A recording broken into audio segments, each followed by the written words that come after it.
Toyon Lit Mag, Humboldt State's multilingual literary magazine. The Movement Issue, Volume 65, 2019. And All the Walls Between Them, written and read by Ryan Van Lenning. And all the walls between them. What if all of these letters had walls between them?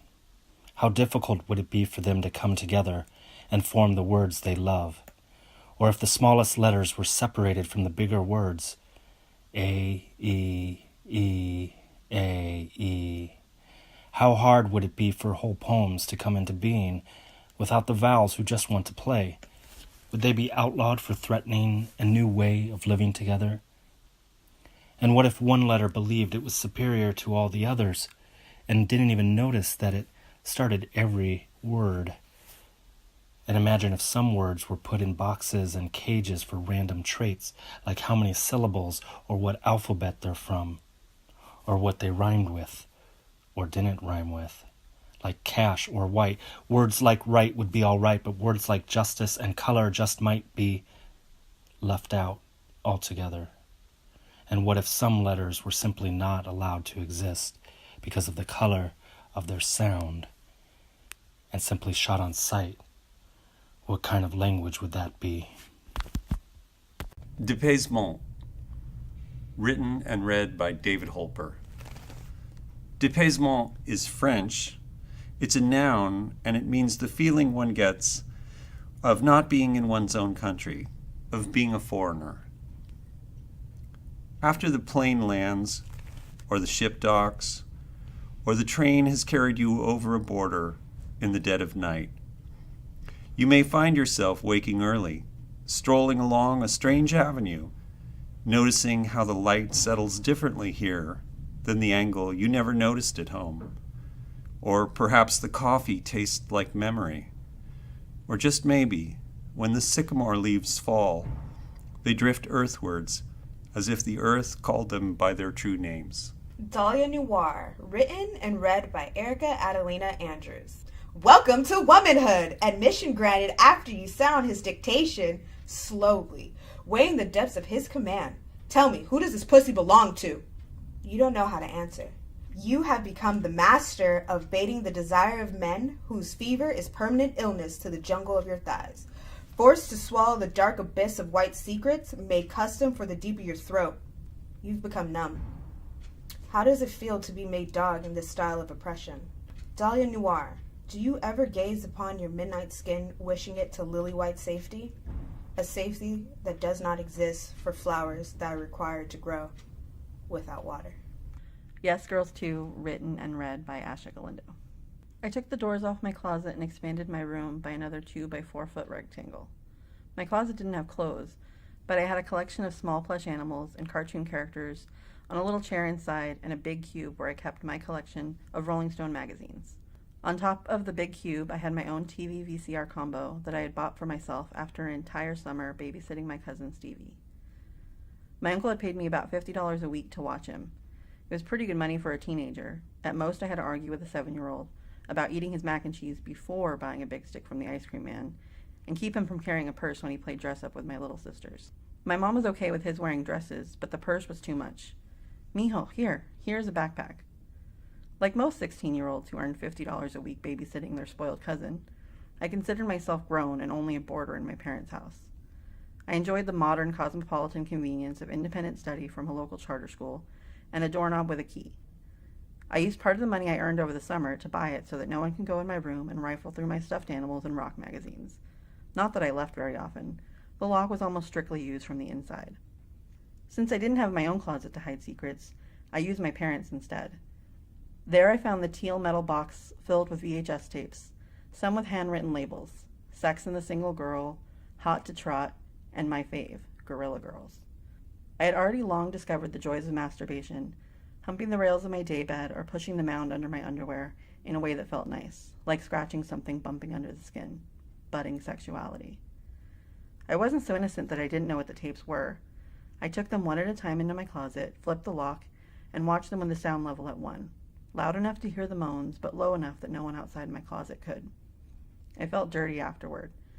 I'd rewind the tape to whatever position it was in when I popped it in, paranoid of the embarrassment of being caught. When I couldn't steal the porn, I turned to creative writing. I'd begun to write short erotic stories about convening in a storage room with another young woman, reclining on sacks of flour as we explored each other. I was pretty sure I wasn't a lesbian. I was just fantasizing. In the garage, I found my older sister's things that she couldn't schlep all the way to Hawaii, where she lived in a tent reeking of patchouli. In her crates, I found Our Bodies Ourselves, the feminist FUBU of women's health.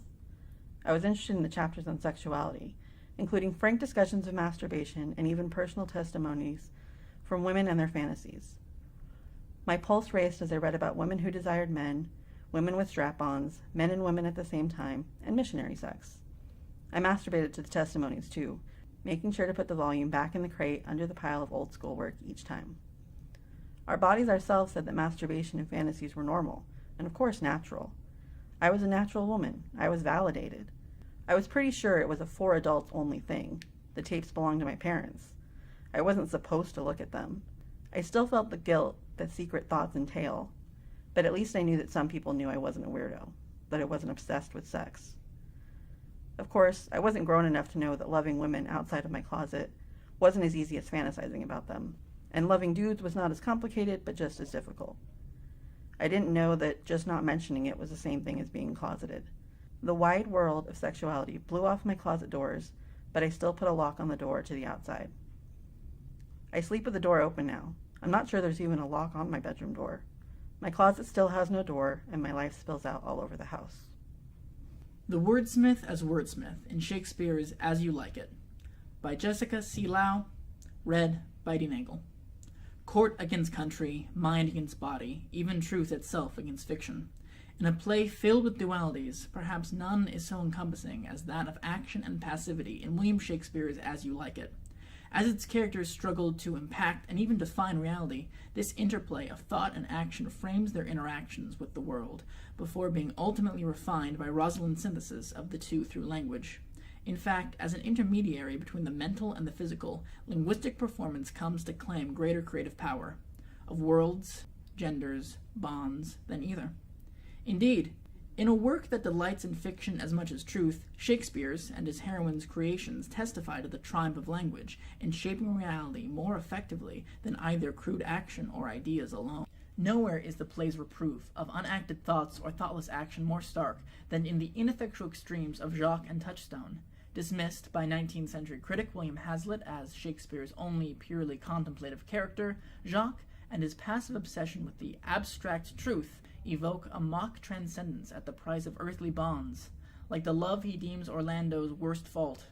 Perhaps unsurprisingly, his final abandonment of community to muse inwardly with aesthetics highlights his spurning of not only action, but even the communication required to cause outward change. Tellingly, this pure cerebral detachment fails to promise any happiness, but that of uncertain pursuit, not to mention that even the much-mulled pessimism behind that chase may be simply disproven by examples like good old man Adam, who finds peers in music in times of weakness.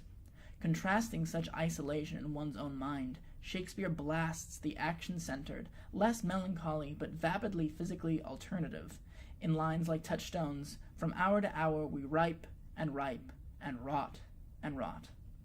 Though lacking Jacques' pseudo-intellectual solemnity, this libertine abandonment with any higher thought than pleasure still by no means equals satisfaction. Banal in the physical, and even chronically regular sense, its adherent's ripening meets only a rotting end that, like Jacques' confinement to his head, offers neither happiness nor meaning from affecting others, much less from asserting one's own vision for happiness under the world. For all differences in route aside, both fools end up in a bleak isolation sealed by Touchstone's 2-month marriage to dull Audrey. For all its earthly realism compared to Jacques, even that lusty courtship proves ineffective at winning real love or happiness from the world, only confirming the mind/body obsessed pair as poor at communication and out of touch with reality in multiple ways.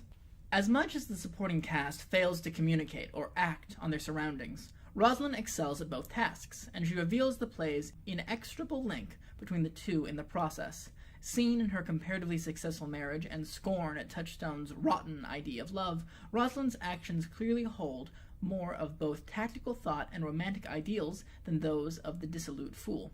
However, more than evincing a greater initiative to act than Jacques, her verbal interventions, like urging Phoebe to look on Sylvis better, mark Rosalind's wit as the conduit of not just her own courtship, but many otherwise stagnant ones in the play. In the same vein, after Rosalind's promise to unite all with magic, the stalemated lovers' thrice repetitions of, "It is to be all, and so am I," and "If this be so, why blame you me to love you?" allude to her linguistic magic in more ways than literally resembling the chants of a spell. Whether correcting Phoebe, guiding Orlando, or simply calling everyone to their wedding with those very incantations, Rosalind fulfills her magician's promise with the magic of her linguistic translation of thought into action, a virtual creation of love.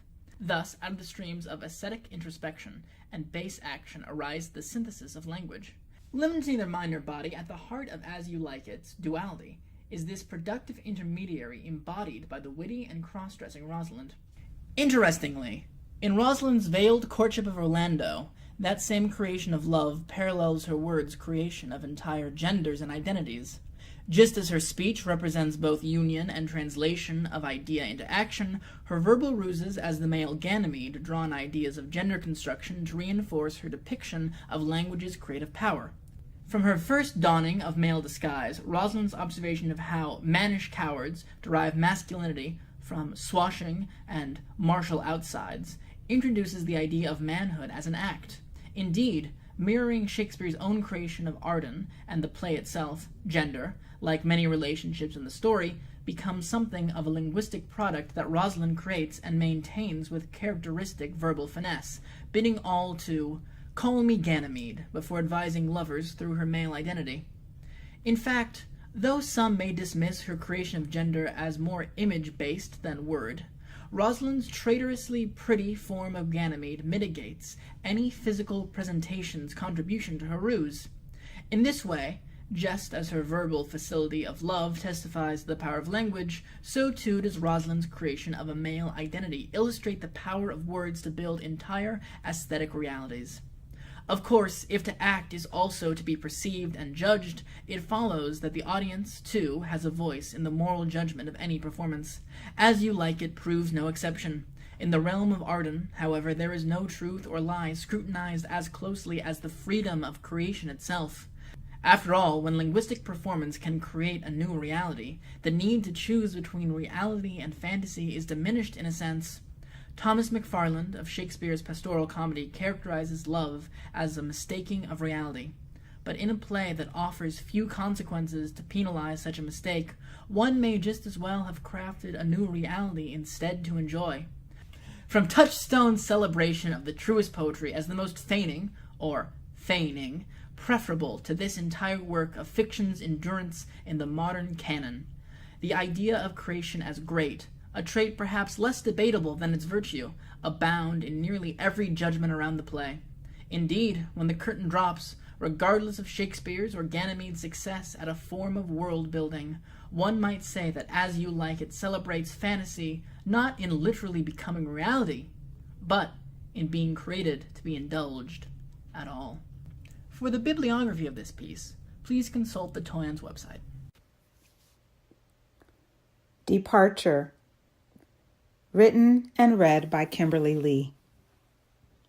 Swallows migrate annually in search of food in a more hospitable locale, escaping oppressive environmental conditions that are unfavorable to their survival. The Ornithology Primer by Albrecht Culpepper. My shoebox contains no shoes. It's lined with wax paper, doubled over and folded along the edge.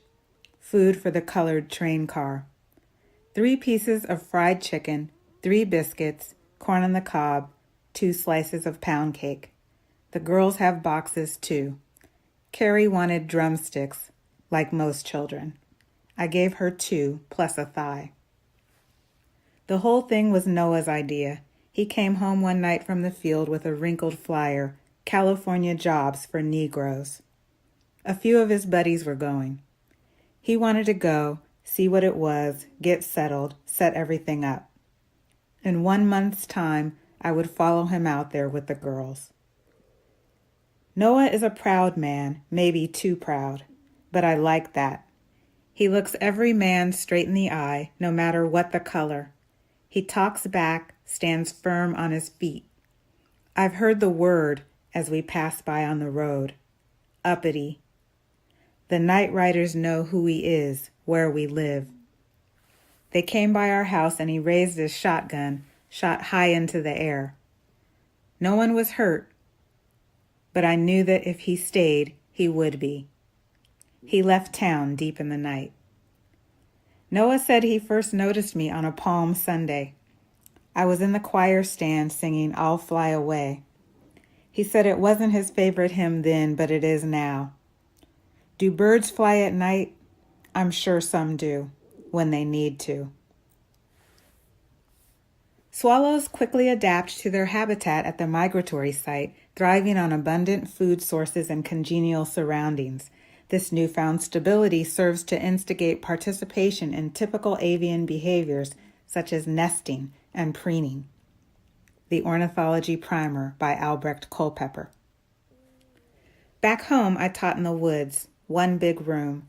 My girls, plus JC, who was 13, and Edna, who was 7, and Douglas, who was 9, and Lottie, who was 5, and Willie, who was 11 and a half, plus 13 others. We got the school district's scraps, books with missing pages or pages that were scribbled on. One time we got a book that had been gnawed on, like someone had tried to eat it. I can't teach here, but my girls have new books. They joined the Campfire Girls. It meets at a white lady's house across town. They will take piano or violin. Noah works on the shipyard, helping build submarines for the war. We sell the vegetables that grow in the yard. I meet Augusta at church.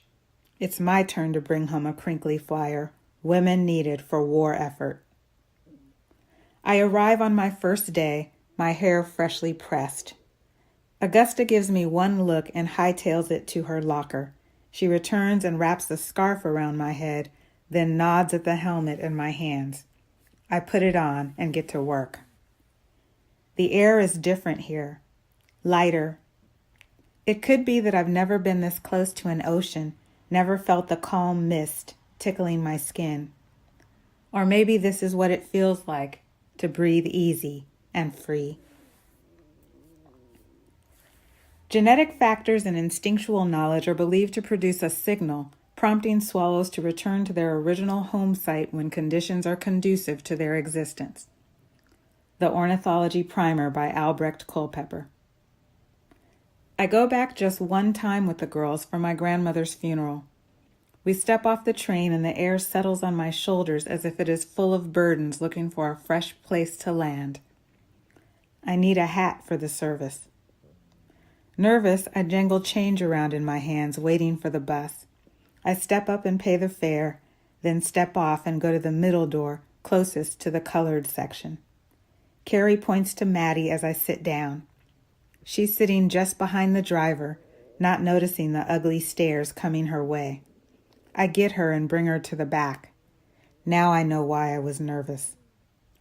I say goodbye to my grandmother, wearing the hat that I wasn't allowed to try on.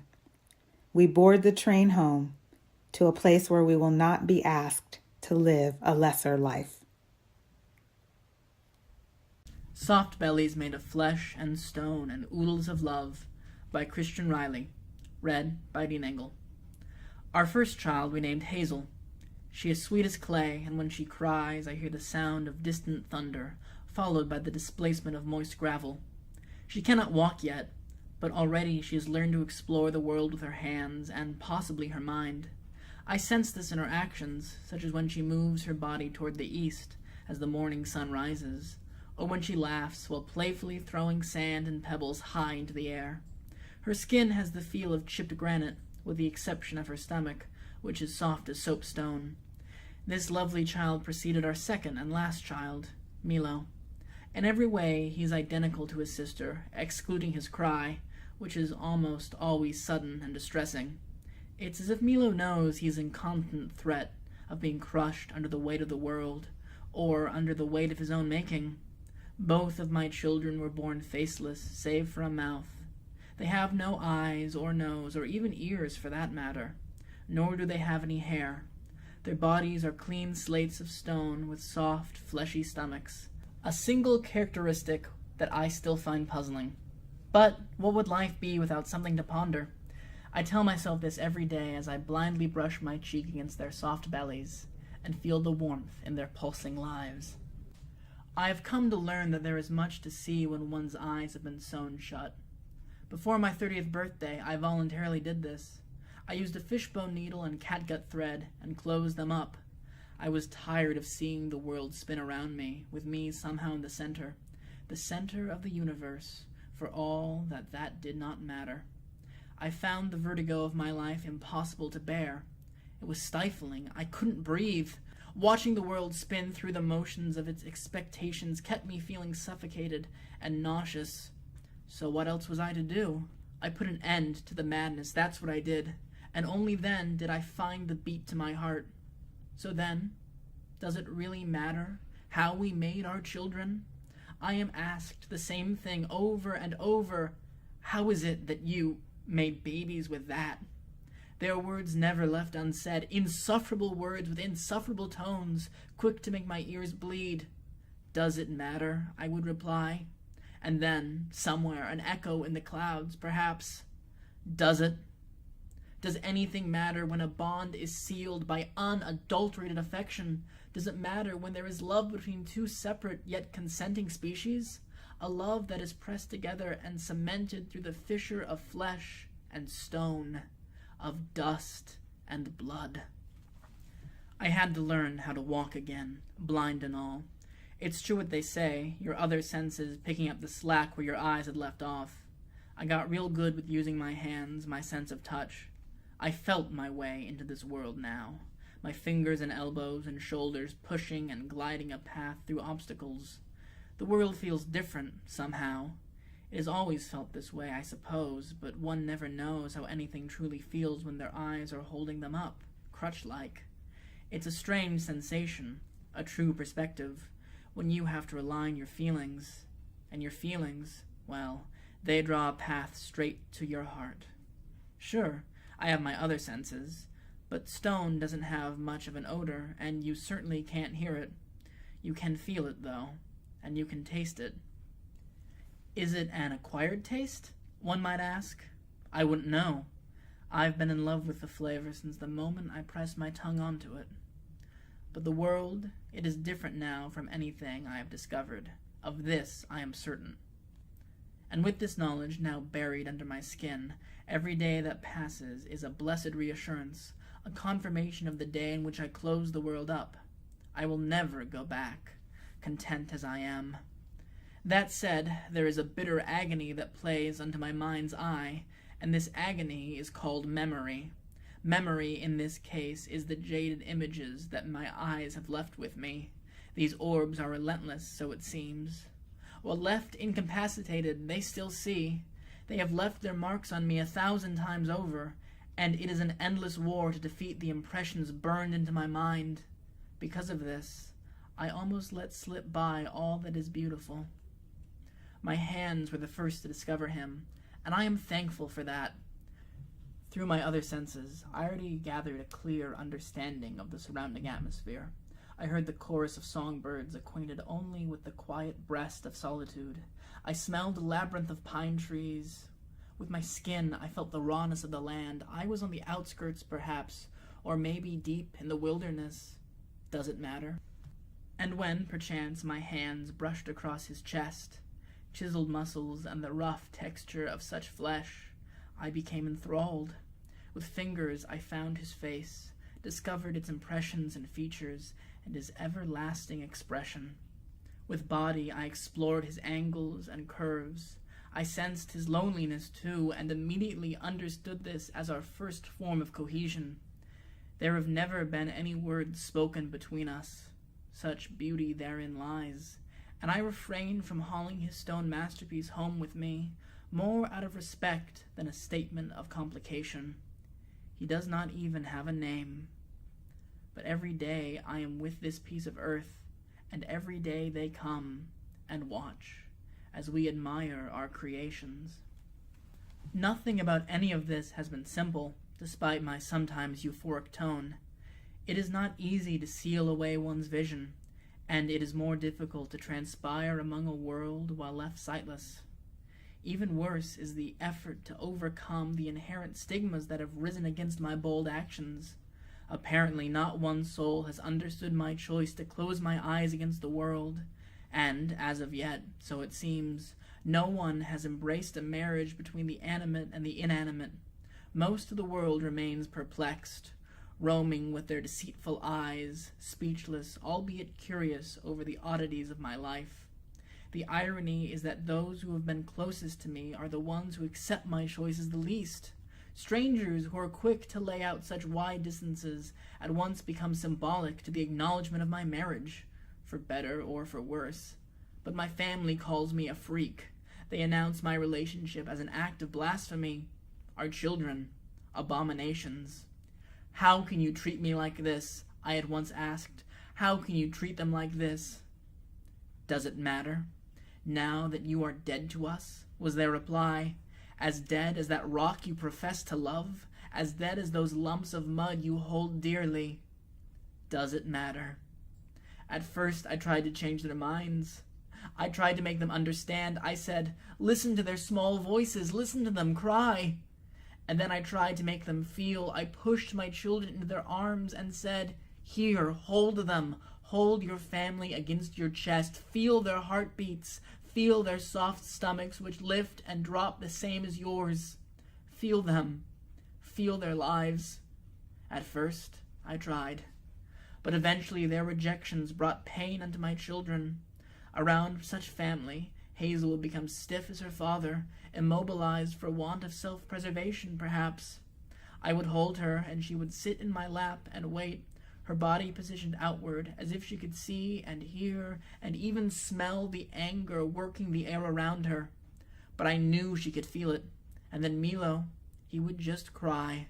His panic whimper would grow louder, more piercing, until it became a rift of thunder into my ears, tearing at the fabric of space. It was painful to hear and feel my children in this state.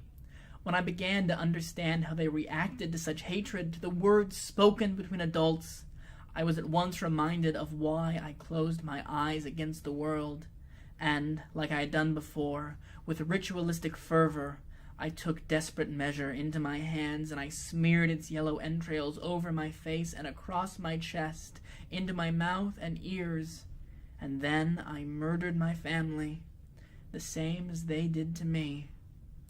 It might be true that the most staggering form of punishment is to withhold one's love, especially when the subject of this punishment is accustomed to such reward. This was the poison I used to kill my family, and theirs was a slow and agonizing death. I will not say that this brought joy to my life, only that it was instrumental at lifting away so much weight. Killing them worked. I achieved my objective, and for now my children are safe. For now Hazel laughs much like she ever did, and Milo's cries are less painful to hear. But under the volume of silence which always succeeds death, I am again reminded of those insufferable words I still hear every day, and, like always, I answer the same question with another. Does it matter? Does it? The truth of that is that no, it does not matter. None of anything matters now that I've reached this final resonating point in life, the nadir of my existence, as others might suggest, or the pinnacle of triumph, as I proudly declare, and that pride is what the people shall see, what they do see. I so convincingly tell myself as I press my children deep into my bosom, wrap them tightly with cloth, then blindly fold my arms around our stone pillar and hold our world closely until we can at last embrace the impending warmth of darkness. End. Mana by Kirby Wright. Pucol was a disaster. The project was an eyesore with its sand and coral hills, stacks of diesel cans, and lava mounds from the ancient wall. The Sam Fong sign was riddled with bullet holes from passing motorists. My father threatened to sue Fong for missing deadlines. He was also furious because the construction boss had neglected to cut a trench that would have prevented storms from turning the highway into a raging river. It wasn't long before Fong waved the white flag and fled to Hong Kong with his mistress. Daddy-O took advantage. He purchased all the heavy equipment at auction, including dump trucks, end loaders, a crane, and the dredge. He rented the equipment to Matayoshi Limited, a Kanakakai company the Canadians paid to mop up. My big brother Troy and I continued our sojourns to Molokai on alternate weekends. I detested being alone with my father. It was as if he were a magnifying glass that focused the power of the sun on me. My weekend rolled around and soon I was flying over the channel with Daddy-O. Our Cessna sailed over a Kiawe forest and touched down at Hulihua Airport. I lugged out a box of tools for the dredge, and my father cradled a roll of mesh polyurethane meant for his waterfall. His vision was to transform the fish pond into a sprawling resort with pools, tennis courts, and Polynesian bungalows. He quick-stepped toward the gates, and I did my best to keep up. My grandmother was waiting behind gate number 1, wearing her ranch clothes and cowboy boots. She had on her grouchy face. "Early, buddy," she said. My father's face was ruddy. "Pilot forgot our damn luggage," he told her. "For the love of Pete," she frowned. "Where the bloody hell is it?" "Back in Honolulu." Daddy-O berated the counter girl, demanding our luggage be driven out to the ranch when it arrived. She paged our pilot, and he reassured us the bags would arrive no later than the next morning. My father snatched the keys from Grandma, and I followed him out to the lot. We stuck our supplies in the scout's bed, and Grandma slid into the cab. I hopped up on the bumper and swung in my legs as the engine roared to life. We shot out into the adjacent pineapple fields, and I could smell the ripe fruit. I pressed my ear to the rear window. My father's rant about Puko was laced with foul words. My grandmother looked small and weathered. The wrinkles in her face went deep, and her skin was the color of old newspaper. She pulled a cigarette from her pack, lit it, and nodded as my father cussed. Loopy bared his teeth when we rolled up the incline fronting the beach house. My father climbed out and raced off for the pastures to inspect Valdez's work. Loopy jogged alongside him. Daddy-O had always been that dog's favorite, even though he rarely petted him.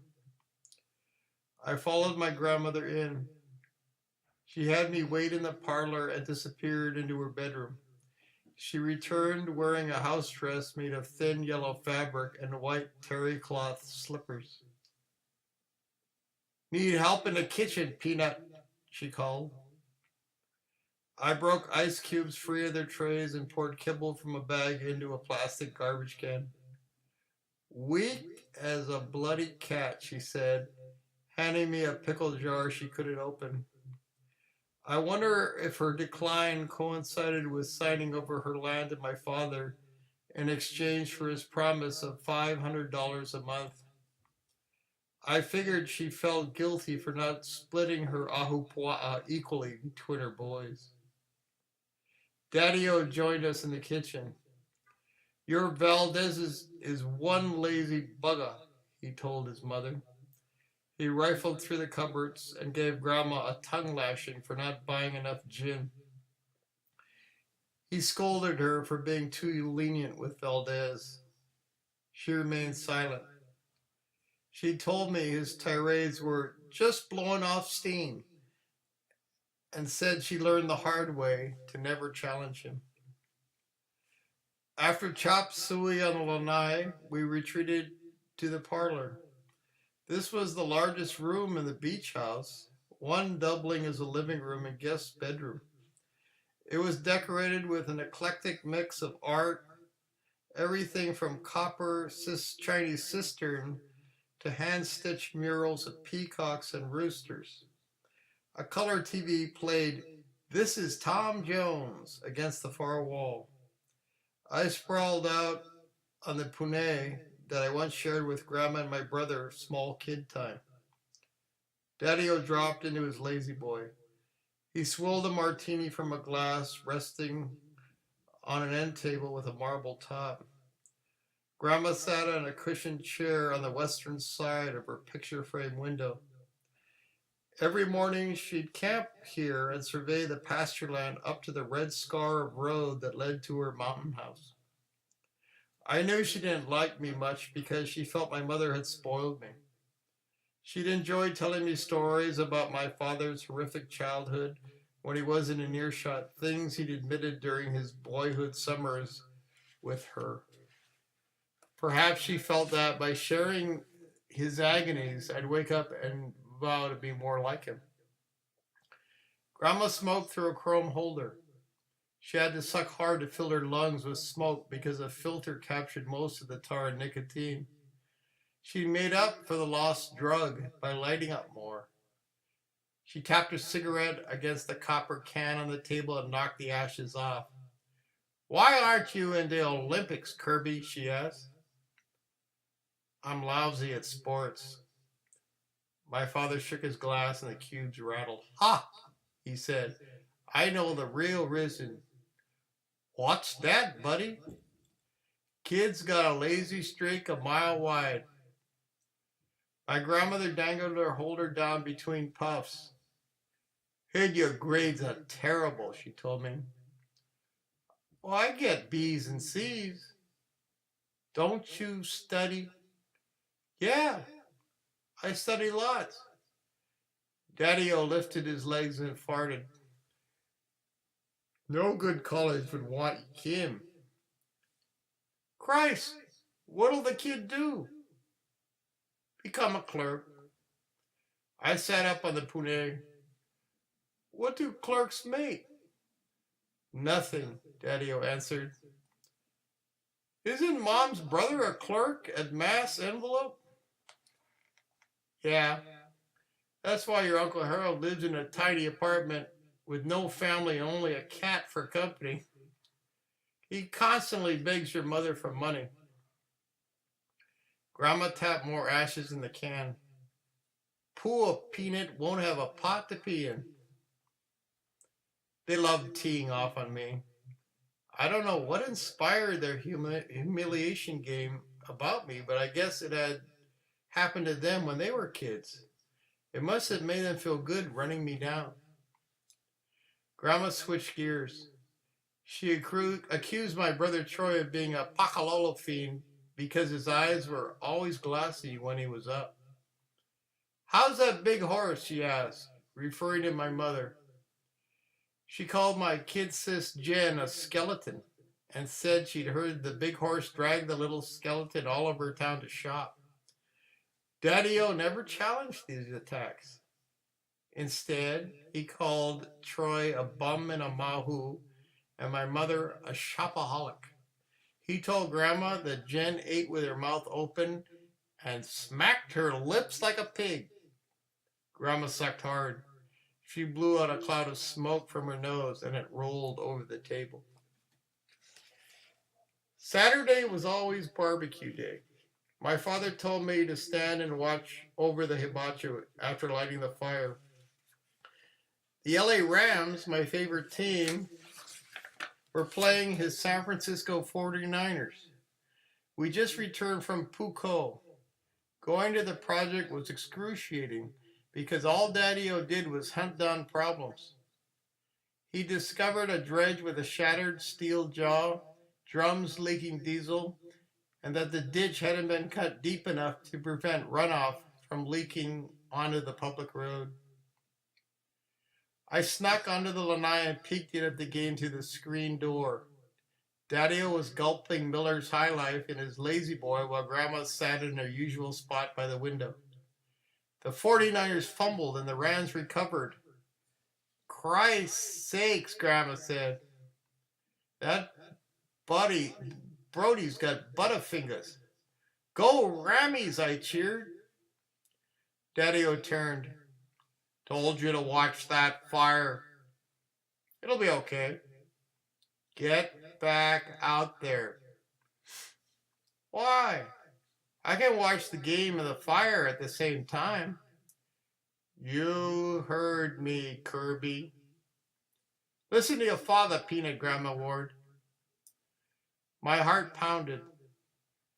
The 49ers suck raw eggs, I blurted, and so do you. Daddy-O slammed down his bottle, flung open the screen door, and charged down the steps.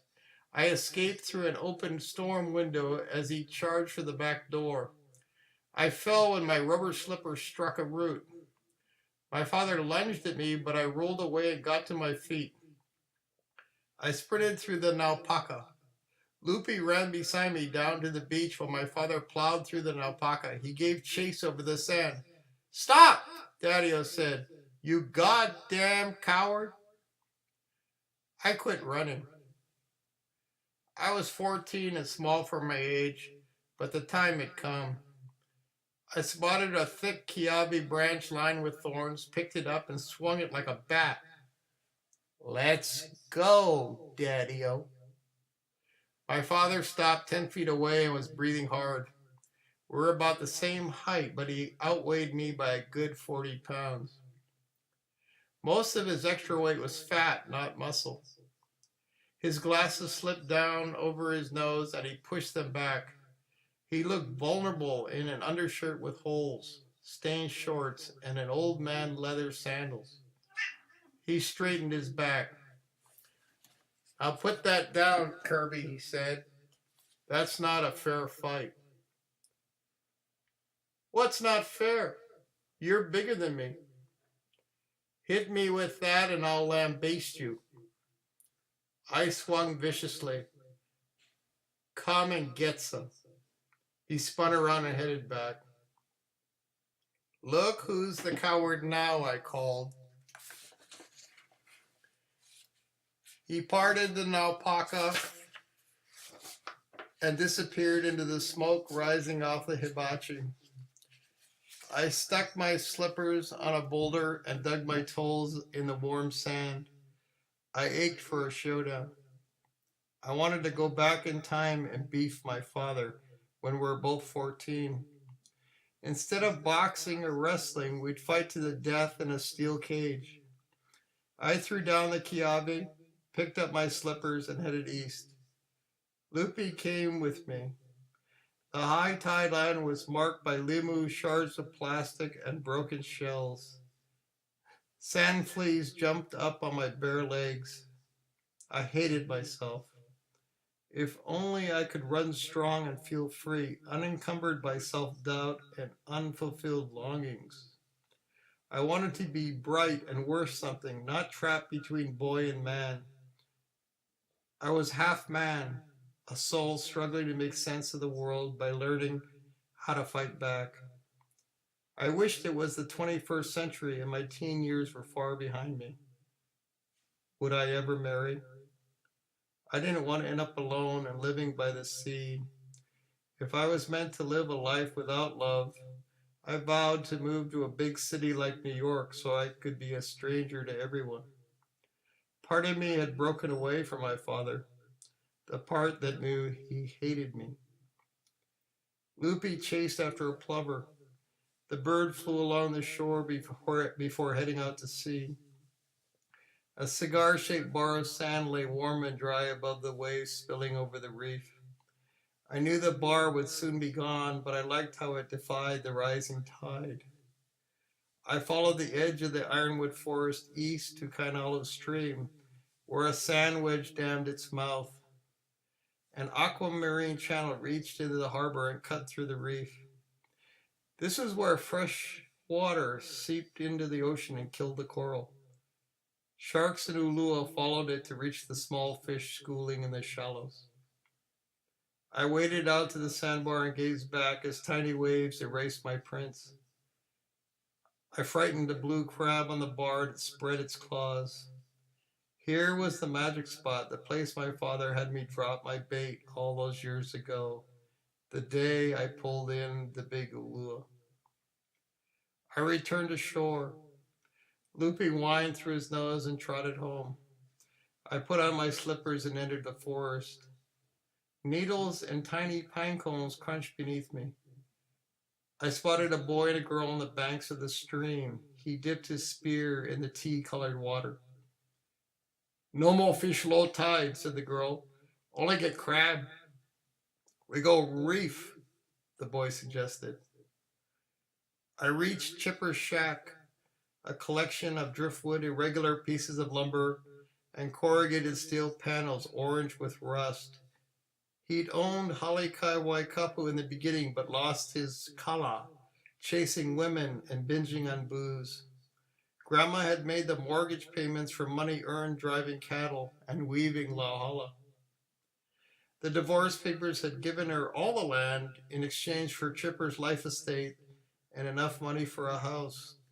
He'd built a cozy bungalow with bay windows, but burned it down smoking in bed. I ducked under a laundry cord strung between papaya trees. The axe side of a pickaxe was stuck in the ground, the pick facing up. Coconut husks were scattered around. Chipper stood in a patch of jasmine wearing jeans and a green cap. His chest was raw from the sun. He held a rat trap in one hand and a hunk of coconut meat in the other. How's it, Uncle Chipper? I called. He studied the trap. Tell Grandma that tripe stew stay on her. Sure. Catching any rats? Not yet. God-funded mongoose keep stealing the bait. He attached the meat to the barb on the trap's trigger. That local outfit doing good job, Puko side? My father says they're all lazy okolis. Chipper pulled a length of catgut from his pocket and wound it around the hooked meat. He cut the catgut by sawing it against his teeth. Them buggers born lazy, he replied. I said goodbye. I could tell part of my uncle wished he'd never left Grandma. I scurried past the dump that smelled like death and reached the old ironwood tree that hunters used to butcher deer. I headed north through a peely grass pasture, crossed the public road, and entered a valley thick with kiawe. I found the stone wall that marked the eastern edge of our ahupua'a. The pungent aroma of guava made me recall previous summers. I remembered hiking with my father and two boys named Mercury and Dodge. All of their siblings were named after cars, even the girls.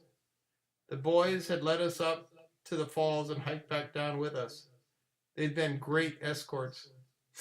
Aloha now, boys, Daddy-O said when we reached the public road. They'd watched us slip through the fence line and our mares amble over to greet us, including my father's prize Arabian. I like $1, Mercury called from the road, his fingers clutching the top strand of wire. Me too, Dodge had chimed in. My father had stuck his hands in his pockets, pulled out the white linings, and said, No more $1. I had the urge to run ahead and return with money, but lost my nerve watching my father march for the beach house with his head down. I'd heard a mare whine and looked back. The boys were pelting the Arabian with stones. I followed the wall up. Clouds hid the sun. A stream raced by. The yellow lily koi on the ground looked like tennis balls. I reached a web of ferns and pulled back on a frond. There, carved in the face of a lava boulder, was a petroglyph of a warrior. His body was thick with muscle and his legs were spread wide as if he were claiming the universe. Rays of power erupted from each bicep and fused over his head. He was the Rainbow Warrior, a godlike fighter who'd never lost in battle. I envied his strength and power. I ask the gods for mana. Mana by Kirby Wright. November 8, 2016. Written and read by Monk. I don't have to watch TV today. It's a quiet night at Big Star Lodge, and luckily, I find no TV or Wi-Fi in my room. But I know it is happening when I hear them talking about Michigan by their truck with the radio on. I take a walk. I call my parents. I tell them my road trip is wonderful. I turn on the radio. I turn it off. I don't quite understand what they are talking about. Next morning, the radio plays a sad song by Dinah Washington. She said she could kill the man and get on an express train. And I need nobody to tell me Leonard Cohen is dead, and a new president is born as I drive towards San Simeon. Las Calles de Sacramento. Written by P. Joshua Lasky. Read by Mireille Abigail Roman.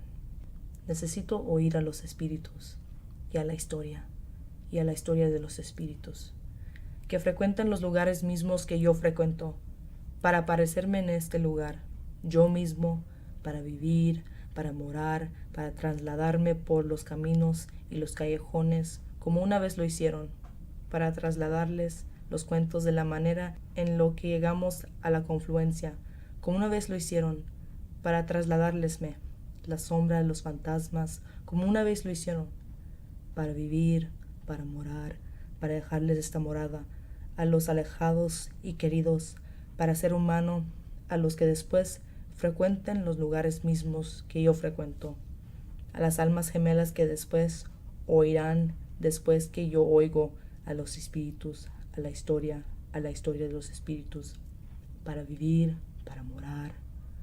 ¿Cuántas bellotas llegaron a ser robles? ¿Cuántas llegaron a ser polvo? ¿Cuántas se pulverizaron en comida? ¿Cuántas se pulverizaron en suelo debajo de nuestros pies? ¿Cuántas conchas antiguas constituyen la tierra? ¿Cuántos flujos de lava constituyen los campos? ¿Cuántos azerín y cuánto polvo astral construyeron el fuerte? ¿Cuántos polvos de oro, carbón constituyen el pueblo? ¿Cuánto sudor chino y cuánta sangre mexicana y cuántas lágrimas japonesas?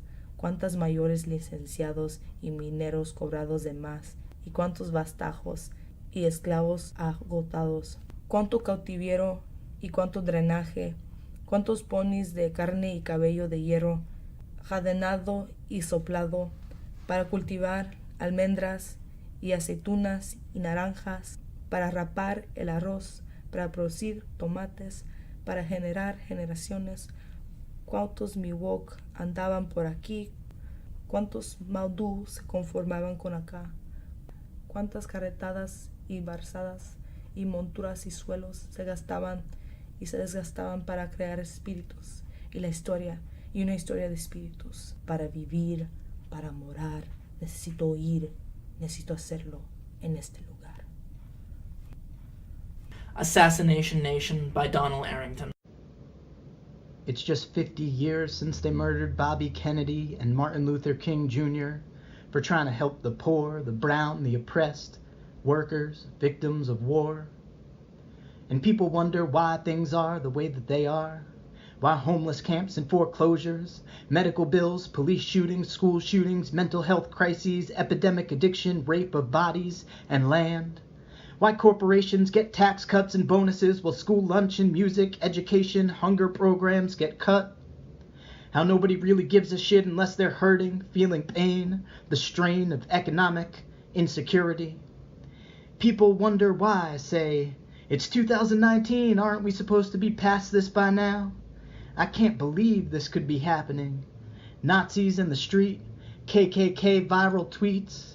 Not knowing your own history is as lazy as it is dumb. If we're to become woke, We've got to first wake up to and remember the past. Mi Casa Linda. Written by Carlos Corona Jr. Read by Mireille Abigail Roman. Mi Casa Linda. It is a place in my heart, put there by the dreams of my parents, chasing something we might never have. It is bright and sunny and warm and safe.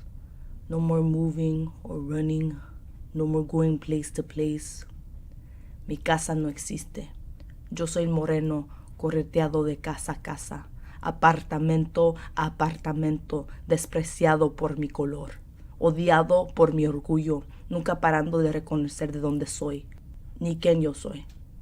El más indio de todos, no más, no menos, soy quien soy. Mi madre, mi orgullo, mi país, mi corazón, mi familia apreciada, el peleonero del barrio, el abanil del Pachuca, el pachuco más orgulloso, más bravo. I am a wetback, an alien, a frijolero, it's true. I am who I am, and I'm proud of it too. Mi casa no existe, pero mi familia es todo. So no ocupo dónde vivir.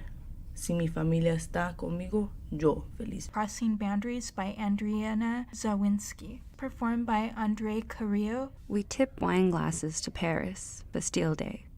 Whirl and twirl each other across the walk.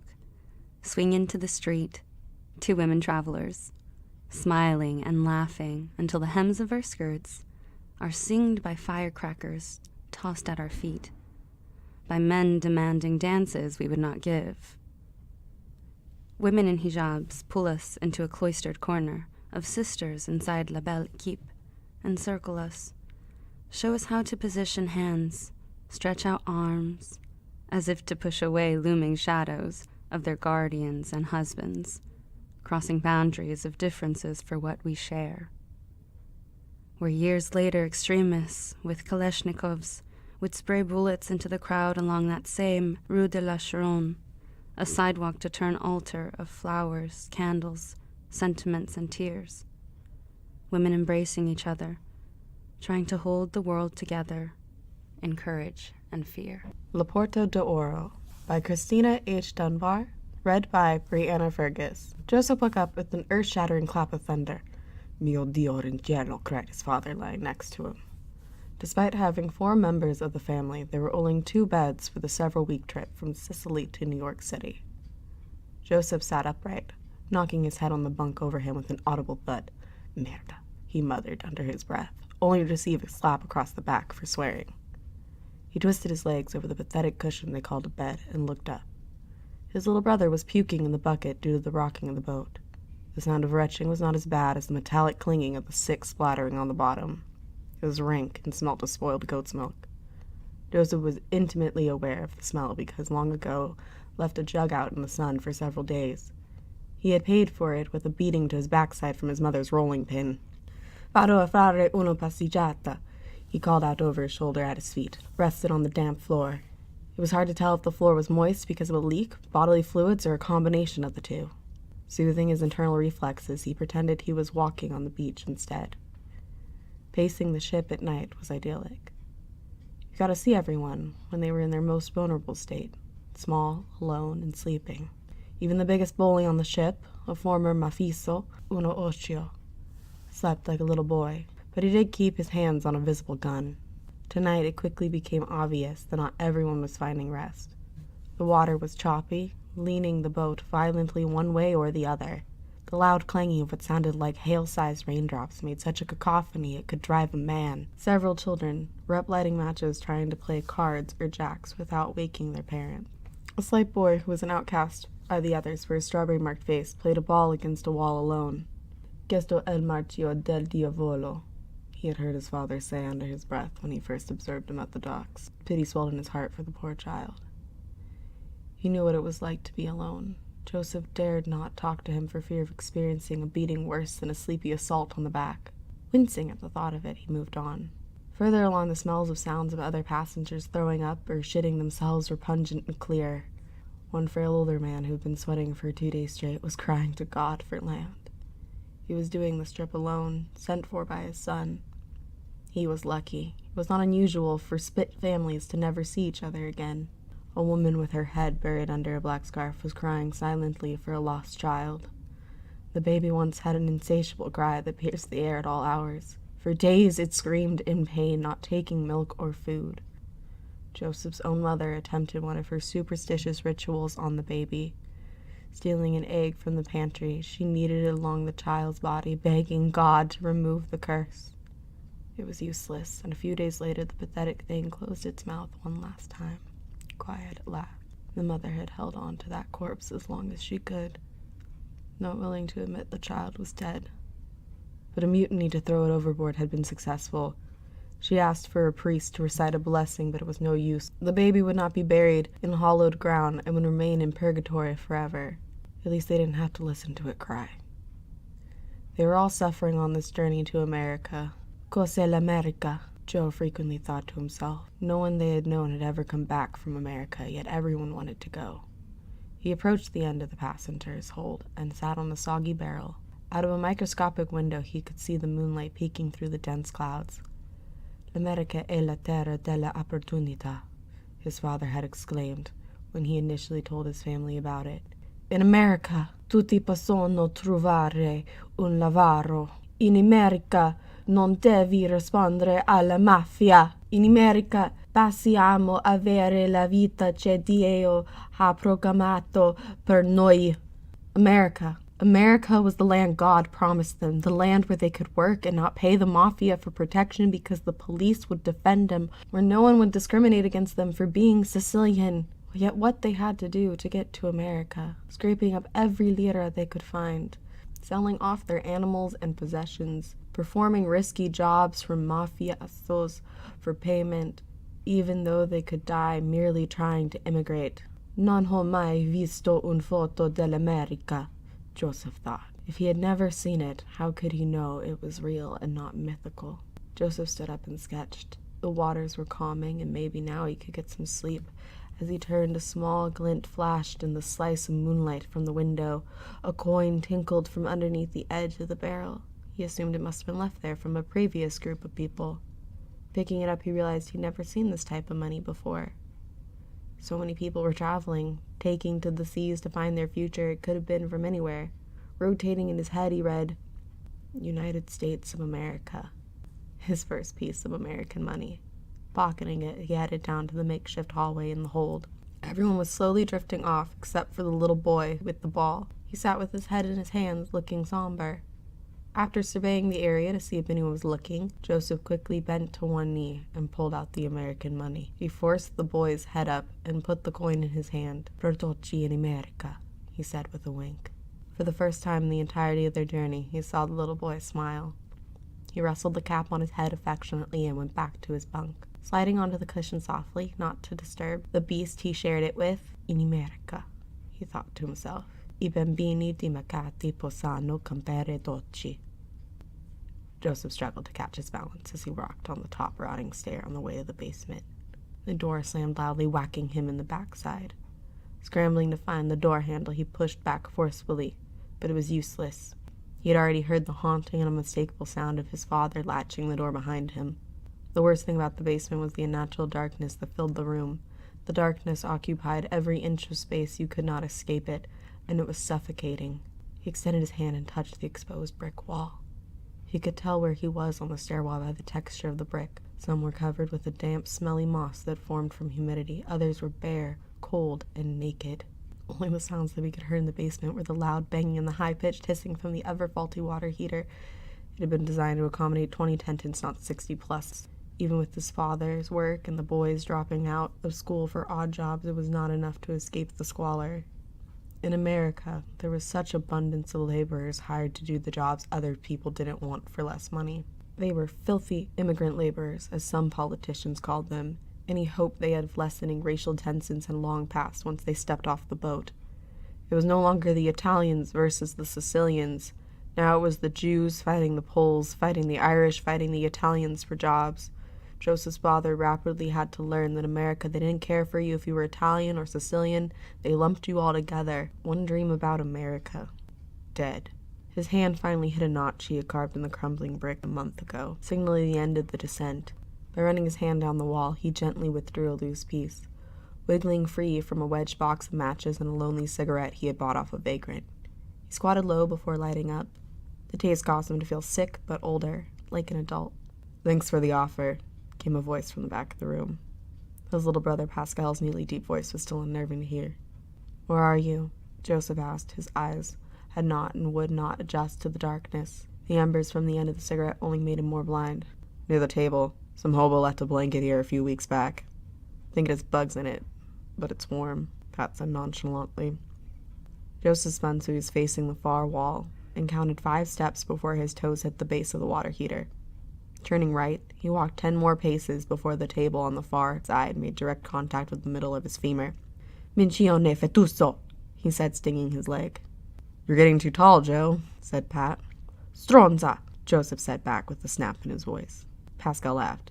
"The only words you remember in Italian are bad," he said. Joseph sat next to his little brother, passed and lit a cigarette to him. "Well, yeah, Dad would kill me if he heard me speak in Italian. You remember what he was like when we got here." "We are in America. We speak America now," they said in unison with each other. But it had solely been their father who had the issue with the language. Once on the docks, a shipman had overheard them talking with a friend from the old country. They had been sent home without pay. That was the end of Italian for them. No one could afford not to work. They sat in silence until the cigarette reached its end. The high-pitched wailing of the heater was joined by a slow dripping of water. "When did it start today?" "The second he got home. He came in, poured himself a glass of that putrid dandelion wine, didn't say anything. He just stared at nothing like a madman. Mom dropped a glass because she was so scared, and that's when he laid into her," Pascal said vacantly. "What was he saying?" "Hell if I know," replied Pat. "I love how we can't remember Italian anymore, but the second he gets upset, it's all he will speak in. It's like a fucking code now." "Yeah," Joseph said robotically. "Nikki and I tried doing that thing where we stack Mom against the wall with our bodies so we can't get to her. Eddie got in front and got knocked square in the head before running away." "Any idea where he went?" "Your guess is as good as mine. I hope that little man got as far away as possible," said Pat. "I'm used to getting knocked around, but the whole point of the stacking is so he doesn't get hurt either." There was another pause. "He's getting worse, isn't he?" said Pat, a tremble in his voice. "Yeah," said Joseph, staring glassily in the darkness. "Sometimes I ask myself why God is even doing this to us in the first place." Pat whacked his wrist against his brother's shoulder. "Watch yourself," he snapped. "That's blasphemous." "Are you telling the priests?" Joseph said indignantly before reaching to share a bit of a moldy blanket. They huddled underneath it, and Joseph could distinctly feel a beetle run across his hands. "You're right about the bugs," he chuckled. "Wish I could see 'em," said Pat. "They could be my pets whenever we're stuck down here." The boy shared a genuine laugh before falling silent. Silence was an underlying theme of these frequent visits to the basement. Sometimes they would be too sore to have the energy to speak. Other times they would be so distraught they couldn't find the words of their feelings. On one occasion, Joseph was so tired he fell over in a faint and slept for 2 days. "I saw our neighbors the other day in the hallway. The Polak," said Pat. "You know, Nowak, or whatever their name is. Funny guy. Not much of a talker. Probably doesn't want to start trouble. There's no privacy in this place." "Do you think they can hear Mom?" "You know," Joseph waited before responding. "Probably," he said. "But the family has enough to worry about without dealing with our father." A sudden urge to pee brought Joseph to his feet. He stretched a hand out where the table ended before counting his 4 steps to the wash bin. They used a latrine. The smell of several weeks' worth of piss and shit was so overpowering there was a salt in the nostrils. But the stench did help with making sure one's leak ended up in the bucket and not on the floor. "We have got to figure out how to clean this house," Joseph said over his shoulder. "Well, how do you propose that?" said Pat, shouting at the sudden sound of urine hitting the slosh residing in the bucket about a creature in the corner. The movement was small but noticeable. Joseph assumed it was one of the rat friends who lived in the basement when an unmistakable human groan came from the corner. "Nikki?" he said. "Hey, Pat, I think I found Nikki." Joseph walked to the corner, dragging his feet on the ground so he wouldn't inadvertently step on someone or something. When the toes of his work boots hit a large, fleshy mat, he bent down and lit a match. The light was just enough to see the outline of the face of his youngest brother with a huge lump on his forehead. Niccolo had been born 18 months after their arrival. Even more poor than they were now, his mother had been forced to give birth in the basement of an Italian bakery with no doctor. A rather stern-looking Russian woman who lived in their floor assisted her, barking out commands to the rest of the family. Their mother endured a brutal 15-hour labor. The primal sounds that came from the basement that night still gave him nightmares. Frail and early by 2 weeks, no one expected Nikki to make it. Their father even mentioned how convenient it would be if the baby died on its own accord, so it was one less mouse to feed. Both Pat and Joseph took care of the child while their mother recovered. Seeing him after a beating broke Joseph from the inside out. Deftly picking him up, he bore the small boy to be with his brothers. Nikki was breathing, but it was hard to tell if it was unconscious or sleeping. Yet once he laid across the laps of Joe and Pat, he instinctively cuddled to both of them, as though he knew he was protected. No one spoke. Pat broke the deafening silence with one of the child's breaths. "Do you think Dad knows we're sending him to school instead of having him work?" Joseph jerked his head vigorously before responding. "No, there's no way. I give Nicky money every day on his way home from school to give to Dad. He's probably just getting old enough that Dad doesn't care anymore." "Yeah," said Pat grimly. "I wish I could go to school. Wasn't that the whole point of us coming here? A better future for us?" "I don't even know anymore," said Joseph. "But if it was, maybe one of us will get out of this alive. One is better than none." As they both held their brother closer and settled in for a long night ahead, Joseph whispered with the vitriol under his breath, "Voglio tarargli la sua fottuta gola." "Me too," replied Pat. "Me too." There was an unusual skip in his step today as Joseph made his way down the last turn onto Congress Street. He wasn't sure why. It had been a miserable day at the plant. Several of the machines had been broken, which sent them behind production. The owners had made it clear how unhappy they were with their workers threatening to dock pay or lay off people. Unbeknownst to them, the workers had decided to join the local union. Maybe that's why he couldn't help but smile to himself. He knew that soon there wouldn't be someone who could hold any power over him. In a short time, he would be free. The brisk buffalo air stung his face as the colorful leaves filled the ground. The snow would be coming in, and soon the cold would make it impossible to walk to work. Salts on the road would wreak havoc on his prized Chevrolet, but that was a problem for the future. He liked living in an Italian neighborhood in such a sizable city. Though only a fraction of the size of New York City, it instilled him in a sense of community. Plus, you knew exactly where to find Mike after he embarrassed you at the last Knights of Columbus meeting and gave him a piece of your mind. Even though he knew there was a home-cooked dinner waiting for him, something about the cold autumn air caused him to crave a pizza, hot wings, and a nice cold beer. Resisting temptation, he stopped into the local bordello and picked up a soda as a treat for his young son. "Hiya, Steve," he said to the man behind the counter. "Hi, Joe. How you been, old son of a gun?" replied the man with an overly jovial smile on his face matching his large beer belly. "Oh, you know, same old, same old. At least here we are on the side of the grass." They chuckled deep, full-body laugh that only dads know how to make. "Heard your youngest is going to St. Martin's this year. Between this and St. Mary's, how on earth are you guys managing it?" "Oh, you know," said Joe, skirting the issue. "We manage. Say hi to the wife and kids for me," he shouted as he exited. Reaching the duplex, he could smell the distinct scent of his wife's homemade tomato sauce. The sound of her singing along to Sinatra filled the air. They'd married young. She was the last of 12 siblings and needed to stop being reliant on her parents. He needed to get out and far away from the sins of his family. They had met 3 weeks prior to his proposal. As he unbolted the front door, the music stopped abruptly and the unmistakable sound of his children's feet running down the stairs filled the room. By the time he turned around, they would all be seated and ready to eat.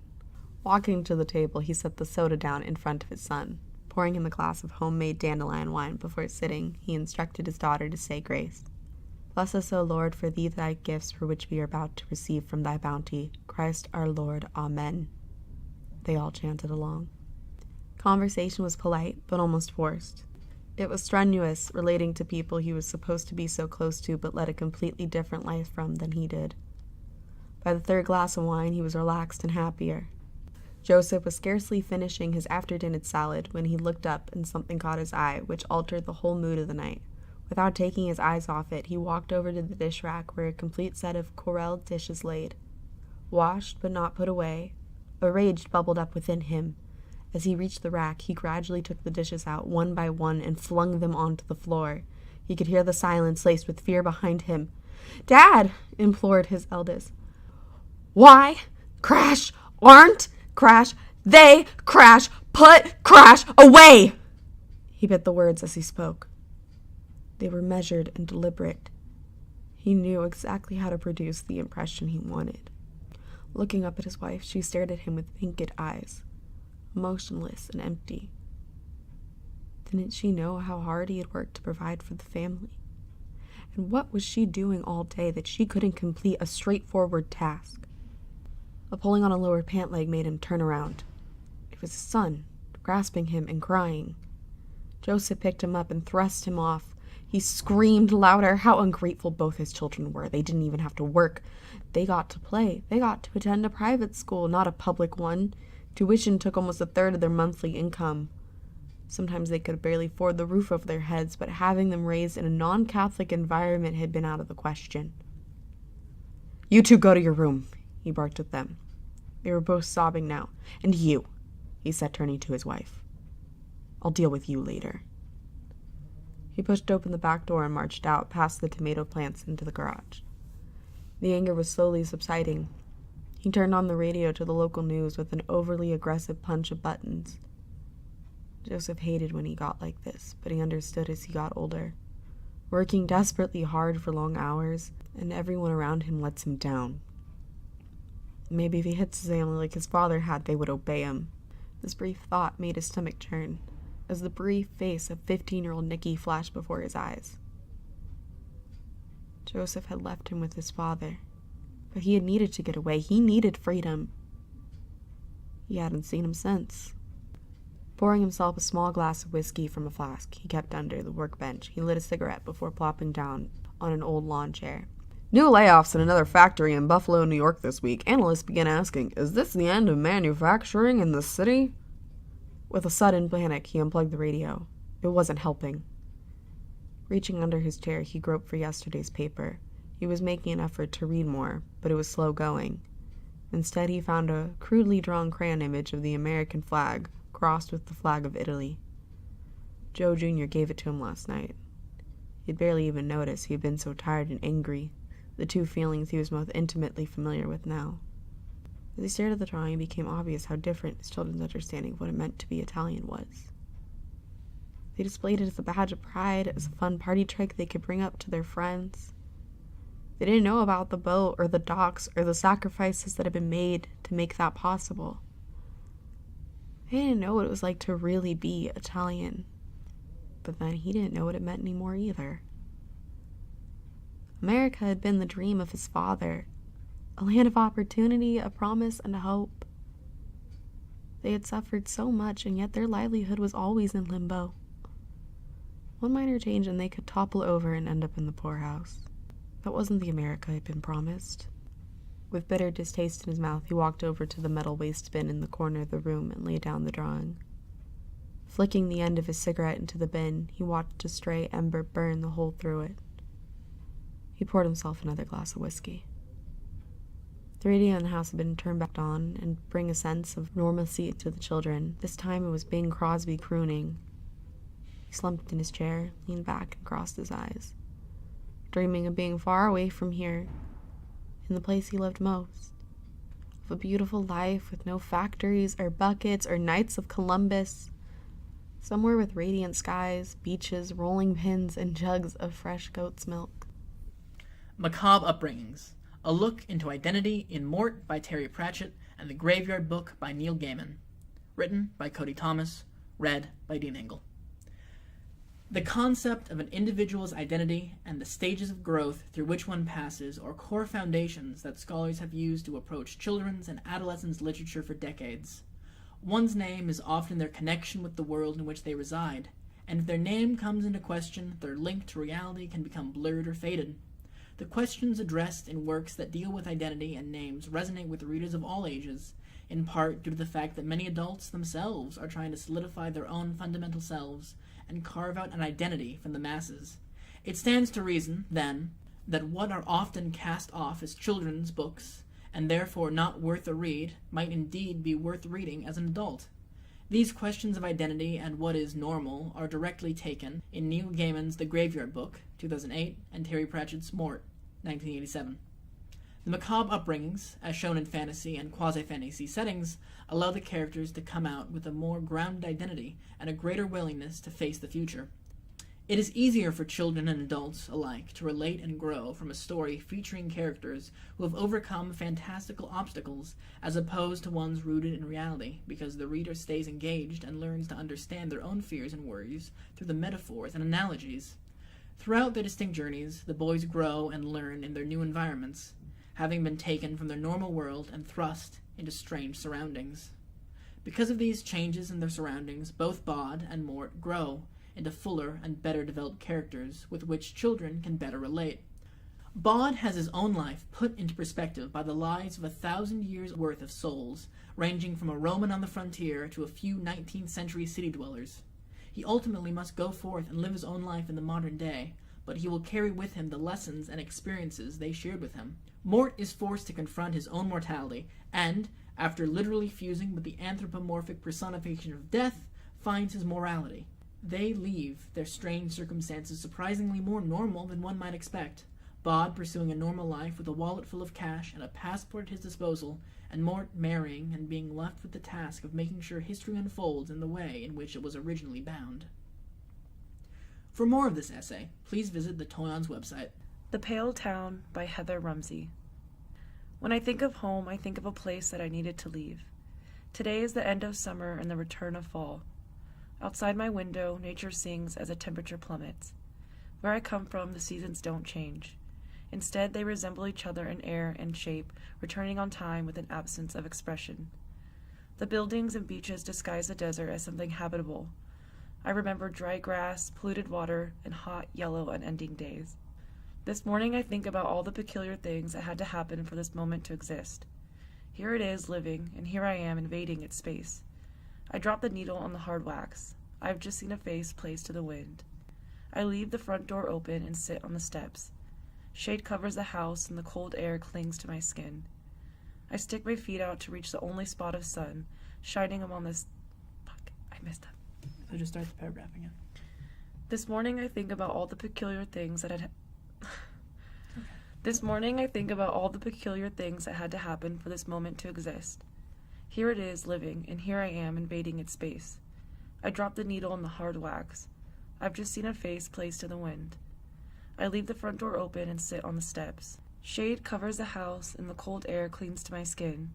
I stick my feet out to reach the only spot of sun shining among the shifting shrouds of pale white and blue. Along comes a spider charging towards my foot, but when I move, it folds its body in retreat, falling. Its furry black legs face the sky, stone still, stopped in time. I sit still staring at it for a few minutes and then whisper, "I know you're alive." I wonder how much of a spider's life is spent pretending to be dead. As I stare at its still body, I can't help but think of my lifeless life, of the apartment I grew up in, small and tacky. The walls all white, the town all white, my friends all white. Catty girls, deeply judgmental, unaware of their own biases, easily interrupted by men, and blind to their crudeness. Not that I was any different. Where you're from shapes who you are. When you're young, you soak it all up until it becomes a standard, or until one day you change and grow from it all. But most of the people I grew up with stayed the same. The hardest part about going home is seeing the people who were once such a huge part of my life, the same as when I left.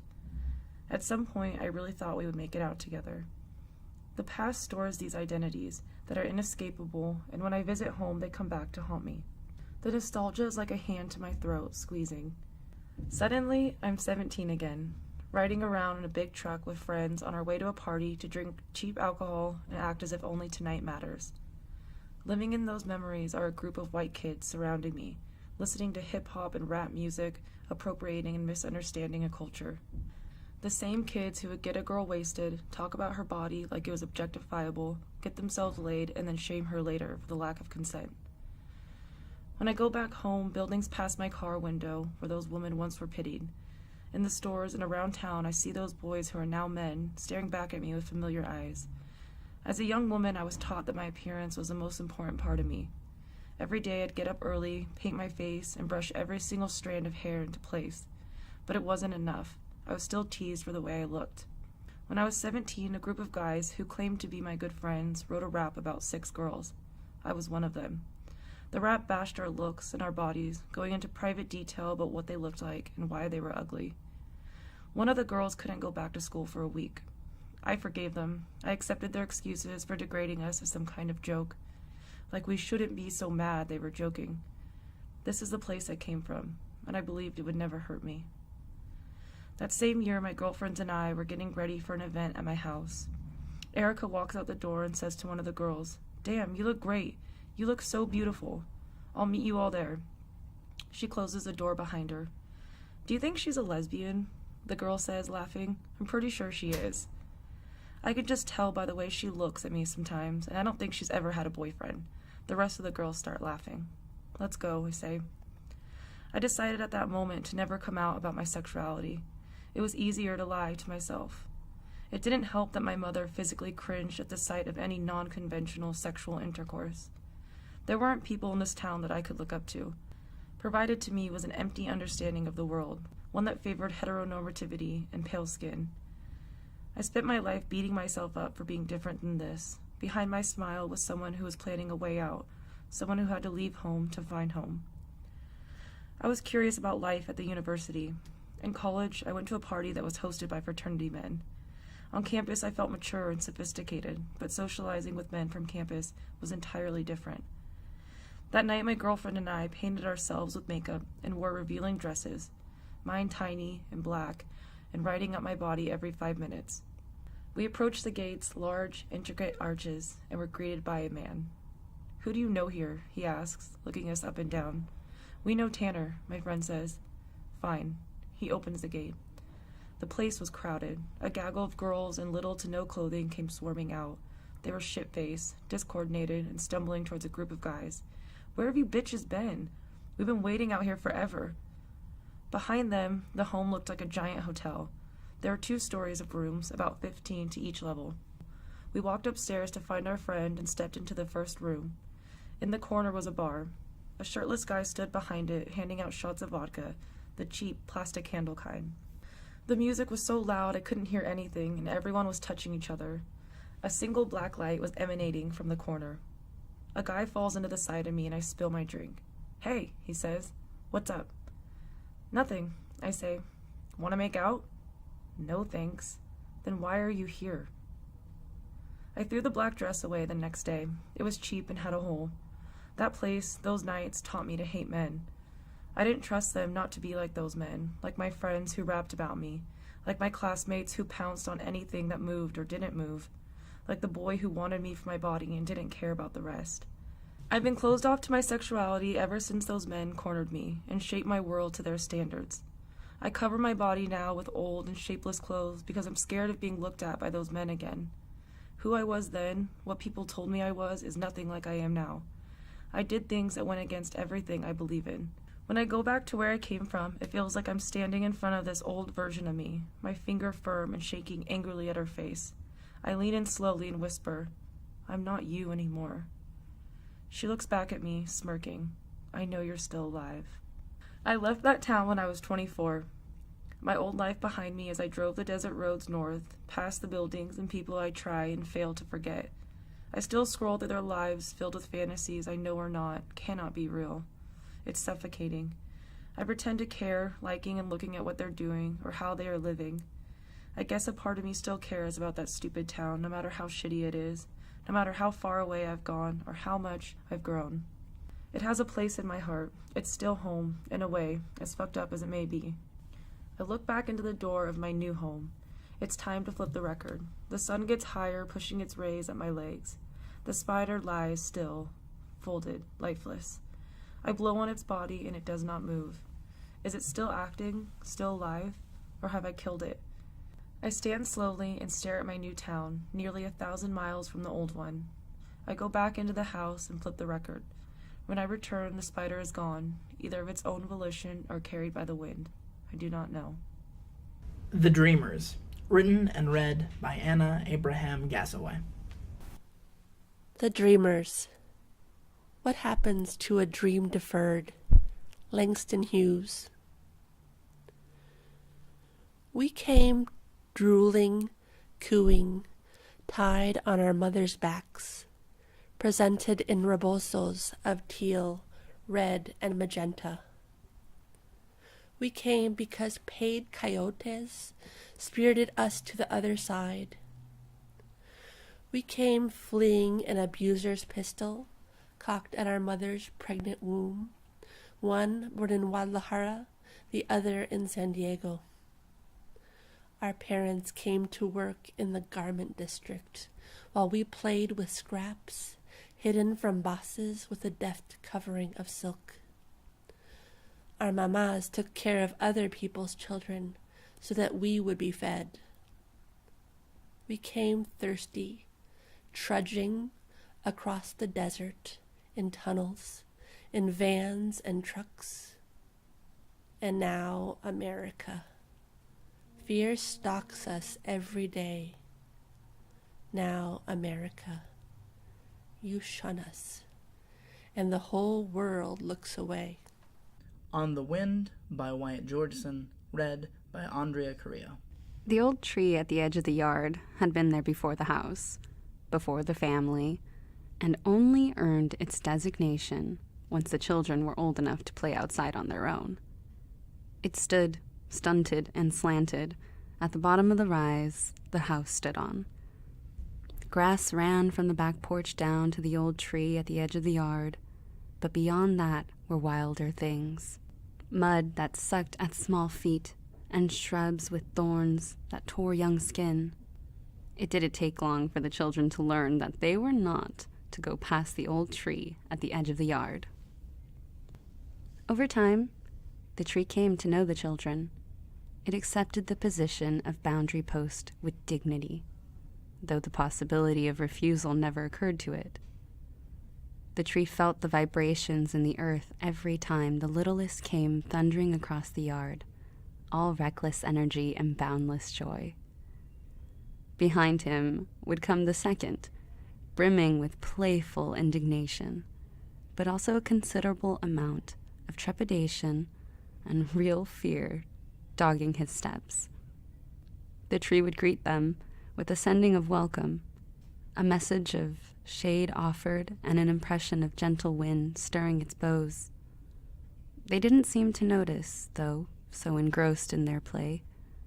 Across the yard, the eldest, a contemplative girl, would look up from her book, only crossing the yard to retrieve her brothers when they ventured past the tree. On a day in late summer, while the tree basked in the sun, it detected the little one rampaging down from the house. He was a tumult of youthful aggression unchecked. His father had taken the older of the brothers on a day trip, leaving the little one behind at home. The old tree at the edge of the yard felt the little boy's indignation turn to rage as he approached, and tried to calm him with sendings of what it imagined serenity to be. Sunlight upon its leaves, the slow, steady growth of accumulated years. The little boy, unfazed, leapt up and grabbed a branch in both hands and began wrenching it from side to side. The tree cried out in pain, sending pleas for him to stop, trying to make him understand the suffering he inflicted. The elder sister stormed across the yard, and the little one's alarm loosened his hands. He covered the distance back to the house before she arrived at the tree to examine the damage. The tree extended its gratitude to the girl, a sensation of security and bountiful life found deep in the ground where its roots reached and spread. The girl stood at the base of the tree for a while, a flurry of reactive emotions leaping from her as she received the sending. She touched the damaged branch, and the tree felt her sympathy and her frustration with the littlest one. It sent her a wave of reassurance, of saplings growing over many years into a mighty tree. She returned the sending with relief and happiness, and the tree knew she understood. The girl visited the tree often after that, and the tree welcomed her. It shared with her the swaying sensation of a windy day and the soothing sunlight on its leaves. She responded inquisitively to the first impressions it sent her, closing her eyes and breathing deeply as she interpreted. It elaborated upon the first sending, constructing the sensations in her mind with careful attention to detail. The tree was fascinated by her reactions, which ranged from tranquil bliss, when it shared the feeling of birds building a nest in the crook of a bow, to a kind of intrigued revulsion at the sensation of worms working between its roots. She was inquisitive and eager to learn, and the tree marveled at the interpretations she sent back, and at the complex spectrum of feelings that it had never known that came naturally to her. The brothers often interrupted their conversations, and the tree encouraged her to join their games. Sometimes she did, and other times she sat in the shades of its leaves and read, and the tree puzzled over the journey that her mind embarked upon. The girl's imagination seemed to expand beyond the horizon and above the sky. New worlds blossomed and wilted as she read, and the tree experienced an expanded spectrum of emotions and sensations with each new book. Amusement at the portrayals of other trees, and bits of familiar natural imagery that often seemed caricature-like to the tree's sensibilities. Astonishment at notion of lands without trees, or with so many that they choked the earth and masked the sky with their canopies. Oftentimes the stories were about men doing things, and the tree would get lost in the abstractions of human action. Not that human stories were boring. The tree at the edge of the yard simply had a hard time keeping up with their pace. At dusk, the girl's parents called for her from across the yard, and the tree realized that she had gotten cold sitting at the base of its trunk, and chided itself for being so engrossed with the conversation of thoughts that it hadn't noticed. It resolved to be more attentive with summer soon to give way to the biting winds of autumn. That resolve was oft forgotten, as the girl continued to spend day after day sharing and interpreting feelings and thoughts with the tree. Before the tree even realized, the first heavy rain of the season flooded the lower side of the yard. After that, the girl didn't come to sit beneath the tree branches, and the boys didn't come to play. The tree was startled by the isolation it felt after coming to expect them each day. It had spent decades growing there without the children, and only with their absence did it begin to realize loneliness. Days passed, and the tree focused on receiving. It couldn't feel anything from inside the house. That place was beyond its reach. Sometimes it felt the distant tremors of heavy footfalls on the path near the shed, and knew that to be the children's father. There were other tremors, light and hesitant footsteps. Those were the mother's. She hardly ever left the house, and never came near enough for the tree to know her better. Occasionally the father's work brought him near enough to the tree for ascending, and the tree would reach out. All it found was a dense cloud all around the man that made it difficult to discern anything, and the tree was afraid to probe any deeper. It grew colder, and the rain turned to sleet, and the occasional snow. The tree was tired. Autumn had stripped it bare of leaves and flowers, but soon its seeds would be born on the winter winds. It had been weeks since the children had come down the slope, and now deep puddles and banks of half-melted sleet made the tree recognize that it was likely to be without them until spring arrived. One clear evening, after several days of rain, the tree felt ascending. It had a material form that confused the tree initially, a floating object that slid upon the wind to drift near its branches. The tree recognized the feelings bound to the object as the girl's.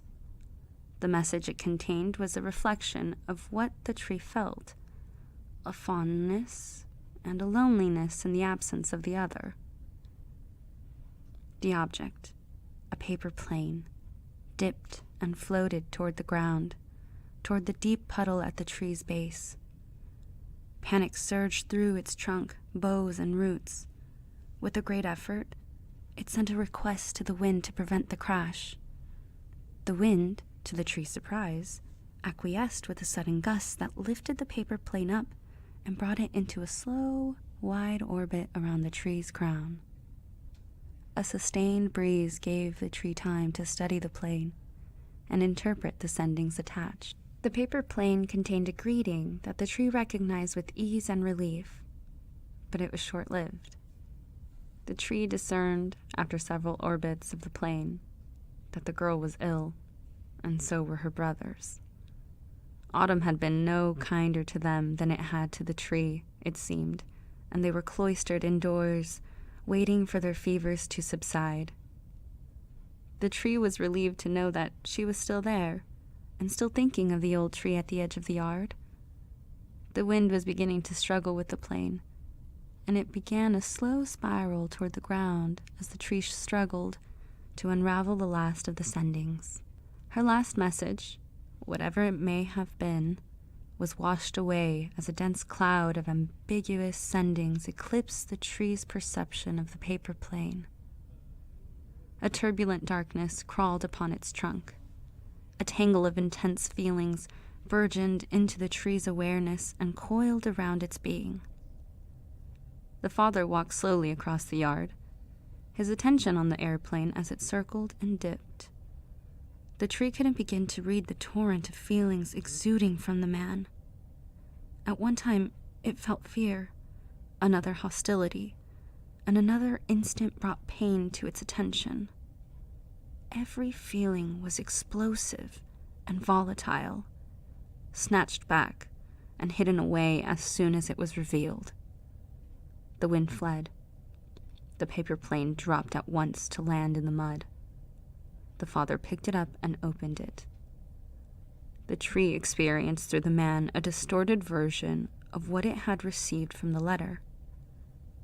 A greeting to the tree turned juvenile and wasteful. An explanation of absence, a form of ungratefulness. He crumpled the paper, and the tree felt the malice in the action, but also the conflict within him, simmering.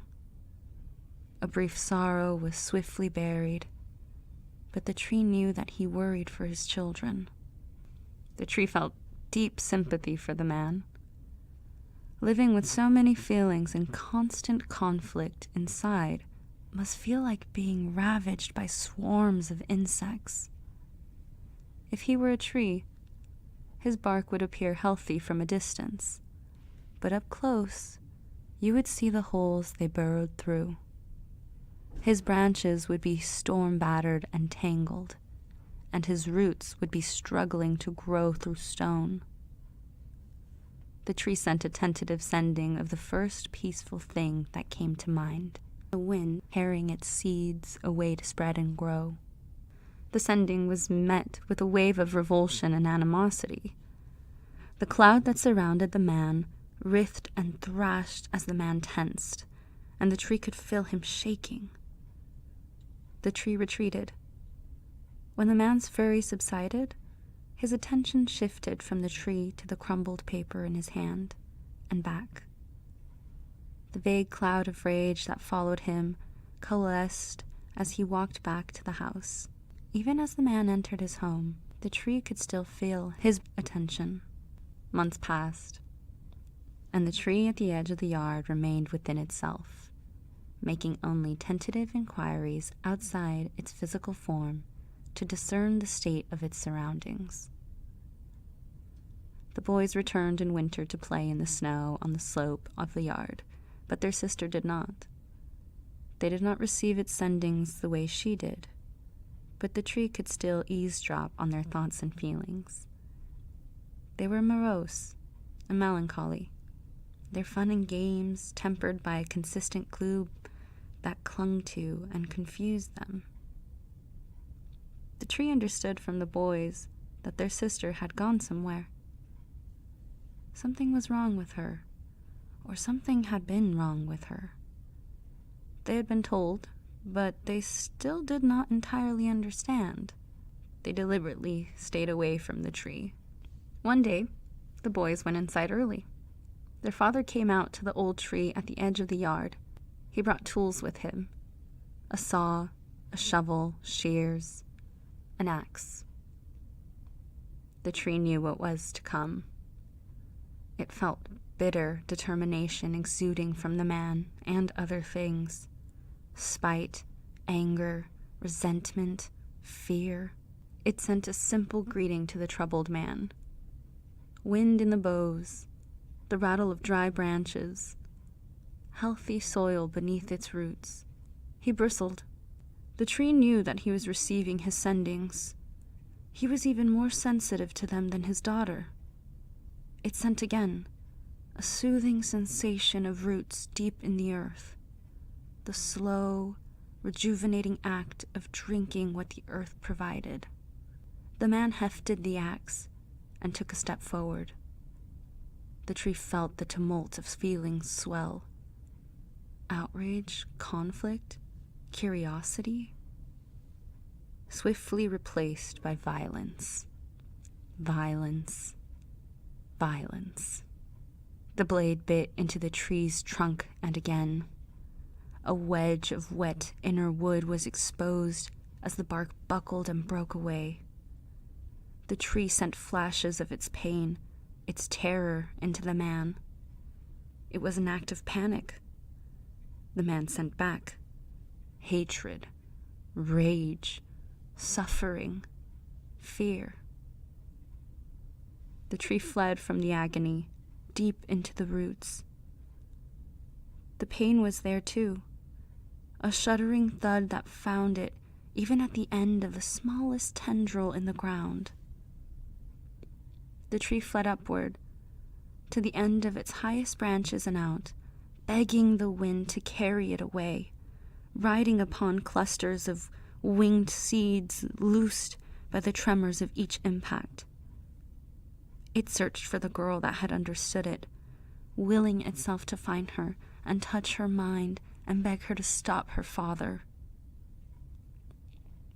While it sent upon the wind, it felt the snap, the shudder, the descent, and the crash.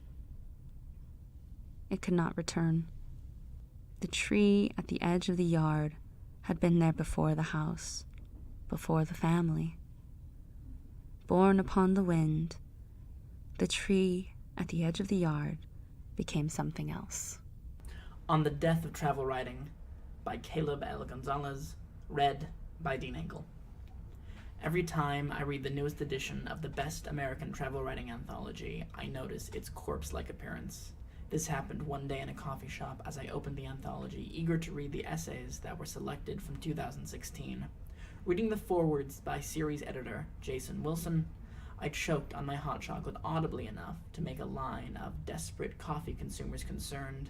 I read, according to Wilson, that travel writing may be on the verge of death.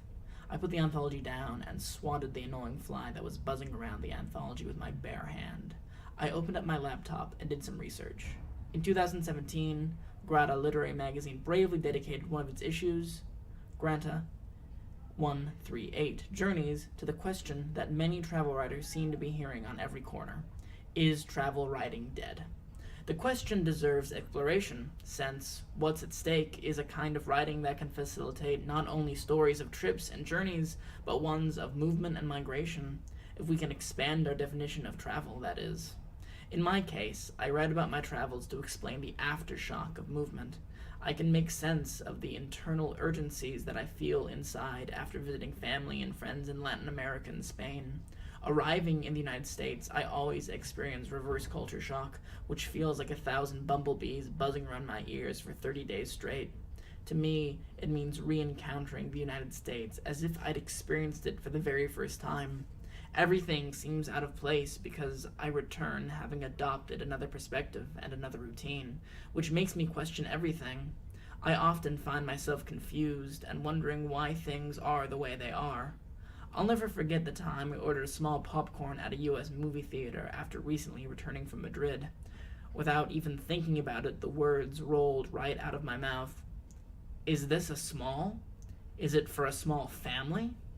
When I saw my car in Fort Collins, Colorado for the first time after weeks of getting around by subways, trains, and buses in Buenos Aires, I could feel an eerie sense of being out of touch with the natural movement of my environment. I remember thinking I'd rather just walk to the nearest transport bus stop with my empty green grocery bag. This way of going to the store made the most sense to me. My roommate called me crazy for not liking my car enough, but I was nostalgic for the community feeling that Transporte Publico brought to my life in the Argentinian capital. Not to mention that I also lost 10 pounds by simply taking subtes, trenes, and colectivos, while still eating heaps of empanadas and asado argentino. I never minded, not even once, squeezing into a subte during the city's evening rush hour, packed with sweaty foreheads and a gentleman playing Stand By Me on his guitarra criolla. I have at least learned that sitting in front of the obelisco, I envision what my life would be like if I were to ever live there for a length of time. For me, travel means that I can find my home in multiple places.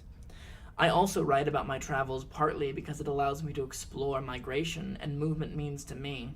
I understand what it means to arrive in the United States and what it means to go back.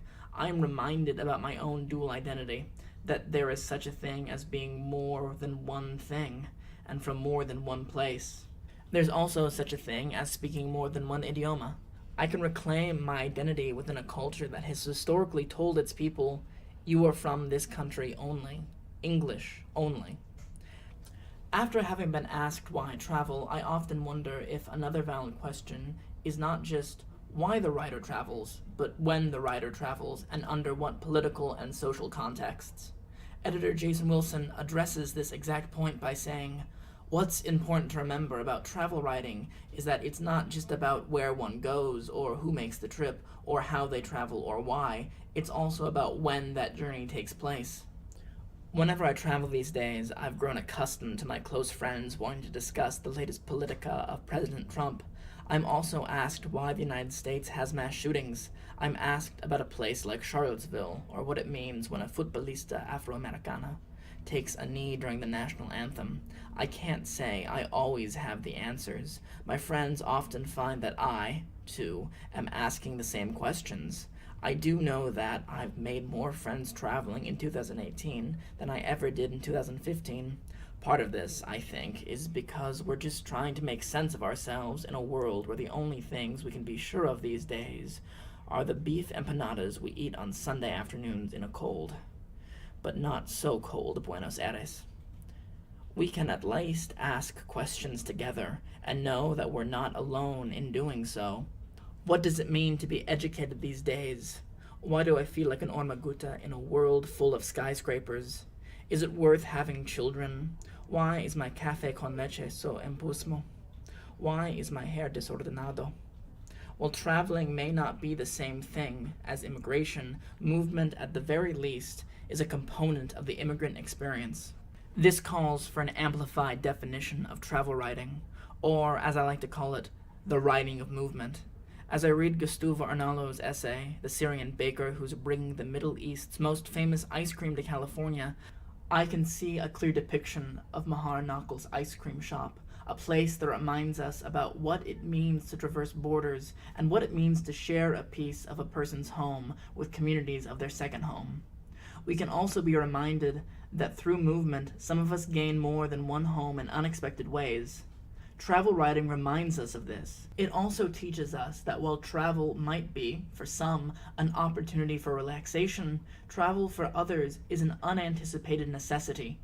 For these individuals, travel might mean a chance at survival or a chance to make a decent living, a chance to breathe again. I think about my father from Mexico who travels almost every day along Colorado's Interstate 25, transporting cars from city to city. What might his travel essay tell us? Or my grandfather, whose father died when he was a young boy during the Mexican Revolution. As a 10-year-old child in the 1930s, he had no choice but to find work to help his mother out. Taking his donkey, he traversed towns selling coal to the people of Nayarit. He was disparaged by almost all his cousins because the coal often left him very dirty. They were ashamed of being related to him. When he met my grandmother in the 1940s, or during World War II, he decided to travel to the United States to obtain a higher income for his family. He had no other option. In an age of urban city development where agricultural labor was abandoned, he was one of the few allowed into the country under the Bracero program, started by Franklin D. Roosevelt. My grandmother traveled to the border city of Juarez to stay with a friend. She couldn't enter with her husband. Under the program, families were separated at the border. While living in tight quarters with her girlfriend, my grandmother worked and raised an entire household of 4 young boys, 3 of them infants, including my father. She waited for my grandfather to get their paperwork through. They eventually settled in a little town in West Texas called Earth, of all places. Imagine always having to tell people where you live. I often wonder what their travel essays might tell us. Or how about the families currently being separated at the U.S. southern border, those who have traversed mountains, forests, and deserts to seek the asylum that they have the right to seek. It's reported that between October 1st, 2017 and May 31st, 2018, 2,700 children, at the very least, have been separated from their parents. These numbers indicate that on average, 45 children are being separated from their parents each day upon arrival to the United States. Even though it is not a crime to seek asylum in the United States, this horror is a direct result of specific policies that have been implemented across the southern border. Travel writing might be the very thing we need right now. If nothing else, it becomes a reminder that our world is becoming more globalized, whether we like it or not. Much of this writing is already being shared in several places. Travel writer Lindsay Hilsum says, "The accounts of such journeys, the dangers of the desert followed by the perils of the sea, are included not in anthologies of travel writing, but police and immigration authority reports. They tell of torture, rape, despair, and a determination to keep going that defies the understanding of the comfortable." Travel writer Reina Dasgupta says, "Refugees, this roving 1% of our species, generate a lot of text. Travel literature written on cracked phones and set via internment Wi-Fi. And in these stuttering chronicles, the world is not a sentimental object of contemplation. This is a literature of checkpoints and fences, and the improvised gaps through which desperate people pass. It is a literature of essential tools and documents, leaving one's soul behind. I wonder then how creative nonfiction might include these stories or actively seek them out. These individuals are the true heroes of travel writing. Their stories represent boldness in the face of danger and courage amid fear. Their stories also speak of what it means to grab adversity by the neck and fight like hell to survive. Fortunately, the landscape of travel writing is slowly shifting away from its colonial form, the one that speaks of the privileged individual from the Western country setting out to examine the poor other by documenting it in a travelogue. Or, if the log of Christopher Columbus's first voyage to America in the year 1492 is readily available to a readership on Amazon, I can, at least, count on scholars like Frantz Fanon, Gairati Spivak, and Leela Gandhi to blast the seeds of colonialism and racist ideologies with healthy doses of scrutiny that are long overdue.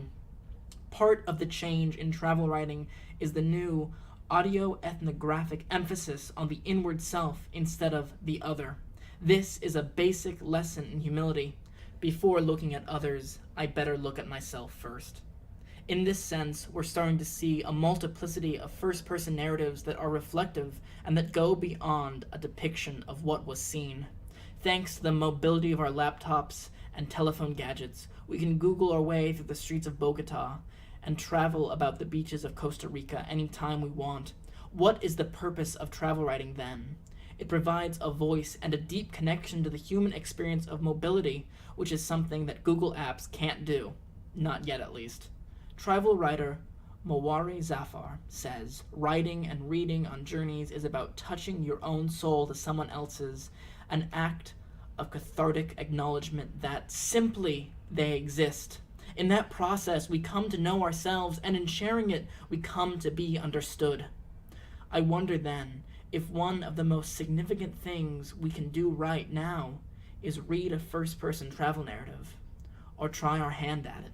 The latest essays I've read have used a first-person travel narrative to connect us with the narrators on the page. That as we acknowledge their existence, according to Zafar, we might also understand things not only about them, but about ourselves through them. In her essay, The Strangeness of Being a Latina Who Likes Hiking, published by Vox, Amanda Machado discovers her love for the outdoors upon visiting Ecuador, where her family is from. Machado examines the social barriers that exist in the United States between outdoor recreation and Latinx communities. I'm reminded, then, that the recreational outdoors hasn't always been for dominant cultures. After reading Machado's essay, the Rocky Mountains seem larger to me than I had once thought. I'm slowly reclaiming my space within nature. And, as I read Shanaz Habib's essay, India's Wild Heart, published by Afar magazine, I think about the storytelling traditions within my own family.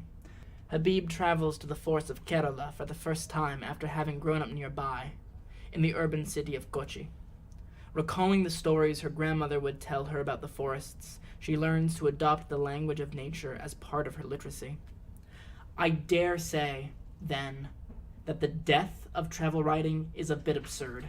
In his essay, Is Travel Writing Dead?, Pico Iyer says, travel writing isn't dead. It can no more die than curiosity or humanity or the strangeness of the world can die. Through these words, Iyer is reminding us that we are curious and strange human beings who engage in the act of movement every day. The need to document our journeys is vital for a profound yet simple understanding of what makes us human. Some might argue that death only means change, which tells us that travel writing is only doing what it knows how to do best: travel. It's not a coincidence that the subgenre is always moving through various forms: travel memoir, travel narrative, travel graphic narrative, travel audio ethnography, to name a few. Maybe it's us who mistakes its roaming identity for, oh, yeah, must be dead. I wonder then if the term travel writing would only morph into another term: writing on the move, writing across borders, the writing of movement. I'm not sure if the name would ever change, though. Whatever it's called, travel writing will continue, because as long as we are and as long as we move, we will always find a way to document that experience. For the Works Cited page, please visit the Toyon's website. Gurva, written and read by David Holper. Gurva is Arabic, and it's a noun, and it means the amount of water that can be held in one hand. Imagine, like so many who live invisible lives, you had to carry your water each day, 5 gallons in a jerry can hauled for 5 miles. It's a simple formula: shoulder the burden or die of thirst. In this way, you might learn the meaning of what bearing a handful of water truly means. Waterfalls by Katya Karajova, read by Maud Jabe. The lazy winter was still outside. Somebody push her in the chest and make her go away with all the white quietness and icicles of dreams over dripping memories. Dream of dancing over the rainbow, sliding down and getting lost in the colors. Burst of fireworks and thunder. Waterfalls. My brothers found a hole in the sun. My sisters detected a leak in the rainbow. All the colors got messed up. The rain pressed charges against me for dreaming incorrectly. They suspended the water for my tears. Balloons by I.S. Texan, performed by Andrea Carrillo. Whenever we went to Gayun Park, I asked my parents to buy me one of those flying balloons, and they always did. After walking only 10 meters, when they looked behind, they saw me crying over my balloon that flew from my hands. It is my confession, now, years later, that I did it on purpose. At the 3rd time, though, my parents started to fasten the rope of the balloon to my right wrist. But I always managed to undo the knot when my parents weren't looking. One time, I remember, the knot didn't budge, and I struggled both to hide from my parents' eyes and to undo the rope, and I was grumpy the whole outing. I couldn't stand to see that a flying balloon cannot fly. If a balloon couldn't fly, why, in the first place, was it called a flying balloon? I wish I could set all of them free, but my hands were small and not enough. No one knows I am endeavoring to do the same thing even today. One day, I promise, I will set all the balloons free. Thank You for Coming. Written by Jana K. Trowbridge. Read by Dean Engel. Just because someone stops loving you doesn't mean you have to stop loving them. I will always love you because I hand out pieces of my heart like party favors. Thank you for coming into my life. Here, take this, a unique and special piece of me chosen specifically for you. It's an open invitation. All are welcome. To the girl I flew to the moon with every day on the swings in 3rd grade. Here, for you. To the boy who turned my backyard into an ever-changing landscape of adventure. Please, for you. To all who have since left my party. You still have pieces of me that I will remember you by. So, to the boy who first told me I was beautiful and worthy and enough, who has since gone to many other parties and received many other goodie bags, I hope you tucked mine away somewhere safe, that when you need to be reminded that you are beautiful and worthy and enough, you can take it out and listen as it gently whispers all the things you need to hear, all the things a heart can never forget. Power Struggles and Grand Narratives in Hamilton by Greg Childs. Read by Dean Engel. Lin-Manuel Miranda's musical Hamilton has become one of the most widely praised works of art in recent memory. Both critics and audience members have fallen in love with this retelling of the founding of America. The accolades and positive responses have come from all corners, even politicians running the gamut from President Barack Obama to Vice President Mike Pence. The way that Hamilton taps into cultural discourse surrounding race and the founding of America leaves almost all who see it with a positive impression. The founding of America that Hamilton addresses, through the story of oft-forgotten founding father Alexander Hamilton, is the keystone of the American legend, and held in the highest of regard by those who identify with the sanitized, white-centric narrative of American history. This narrative places white people at the center of the historical universe, and conveniently forgets that people of color, outside of possibly Crispus Attucks, existed at all during the Revolution. This is what makes Hamilton into such an interesting case, as it tells the same American legend that has been told for years, with the only change being that the cast of the musical is almost entirely made up of people of color. This change has been the subject of much praise, because it acts both as a show of diversity and, simultaneously, a show of assimilation, and most viewers will find one of these two praiseworthy. This simple fact is the key to Hamilton's almost universal popularity. The play gives the mainstream culture license to keep ignoring the historical narratives that actually belong to people of color, and allows white viewers to be entertained by subject matter containing race, without having to truly face their own role in the sordid history of race in America. Hamilton's telling of the story also perpetuates the idea of America as largely innocent and moral, and helps further insulate the American psyche from any real level of self-reflection. The fact that Hamilton is able to function as art that, at the same time, celebrates diversity and assimilation is what lends it to such wide appeal. The casting of almost entirely people of color gives the show a surface-level look of diversity, but looking a little deeper, it is plain to see that this appearance is only skin-deep.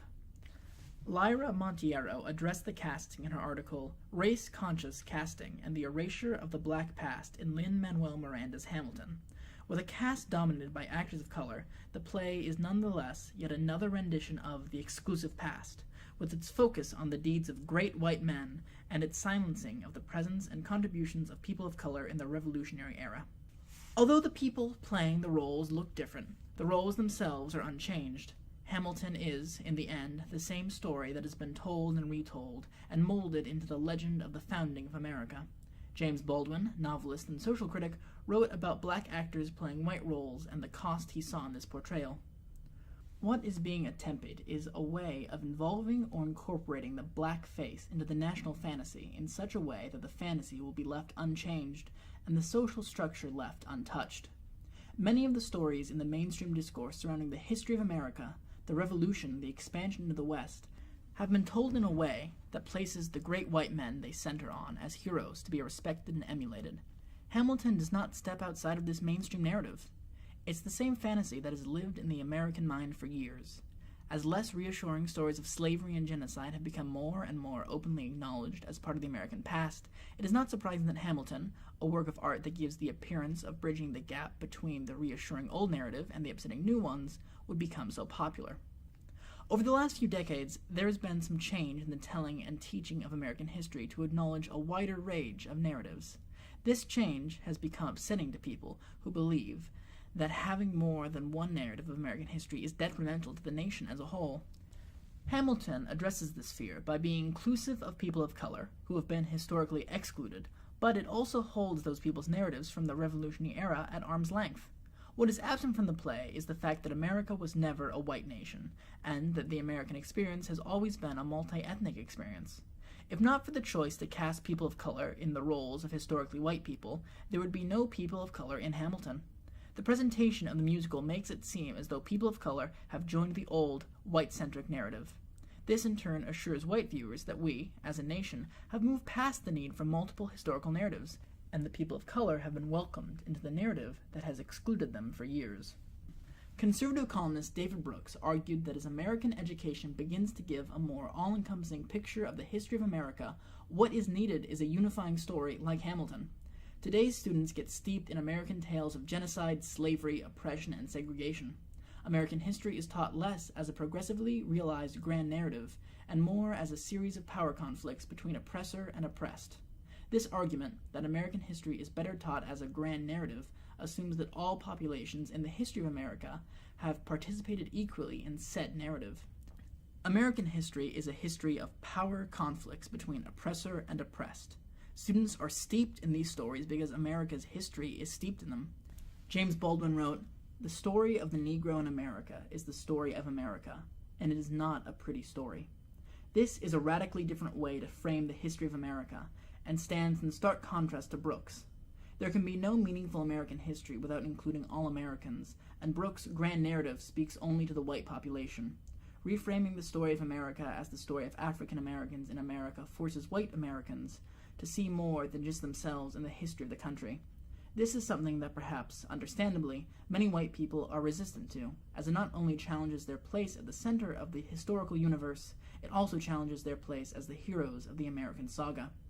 The songs that make up Hamilton rarely reference race, and when they do, it feels removed, and the references to slavery, the main way the show talks about race, makes it seem as though slavery is only happening in other places, the same way they have always been in the founding story.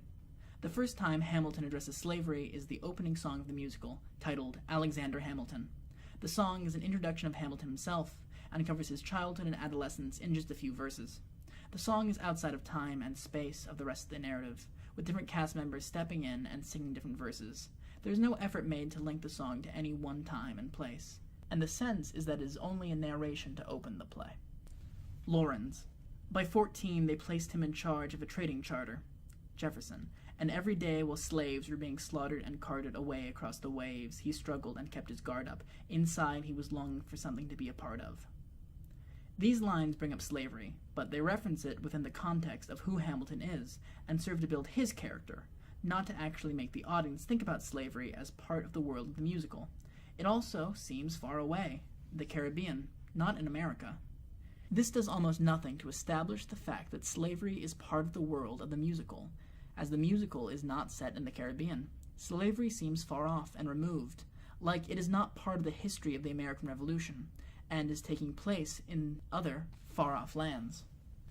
By placing this reference to slavery in the opening song, Miranda is able to give his version of Hamilton a motivation to disdain the practice of slavery, but also keep slavery at a distance. Keeping slavery at a safe distance is the same trick that the mainstream narrative of the Revolution has always played. Slavery is allowed to exist, just not in the same place as the story of the war for freedom. The song in Hamilton that most openly and directly references slavery is the Cabinet Battle No. 1, but even this song works to create distance between slavery on one hand and Hamilton and the North on the other. In the song, Hamilton and Jefferson engage in an argument over Hamilton's banking system. Hamilton defends his plan by pointing out the fact that Jefferson is only objecting because the southern states rely on the labor of slaves to pay their debts. Hamilton: a civics lesson from a slaver. Hey neighbor, your debts are paid 'cause you don't pay for labor. We plant seeds in the South. We create. Yeah, keep ranting. We know who's really doing the planting. A distant divide is cut between the North and the South, with the North cast as enlightened and forward-thinking, and the South as backward and racist. As with Alexander Hamilton, slavery is referenced as happening far away from the world the musical is taking place in, first in the Caribbean and then in the American South. The events of the story are allowed to play out in the same idealized way they have in the American narrative for years, with the founders and their armies as the oppressed and the royals as oppressors, with no thought given to anyone who fell outside of that paradigm.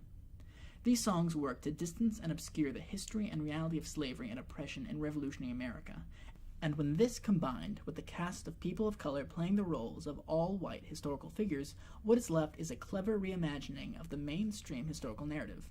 Instead of getting white viewers to acknowledge the struggles that those outside of their own narrative face, it allows them to think that oppressed groups have joined the white historical narrative, and in doing so ending any need for whites to reconsider their position at the center of the historical universe. James Baldwin explained this need to disassociate from any narrative outside of the mainstream.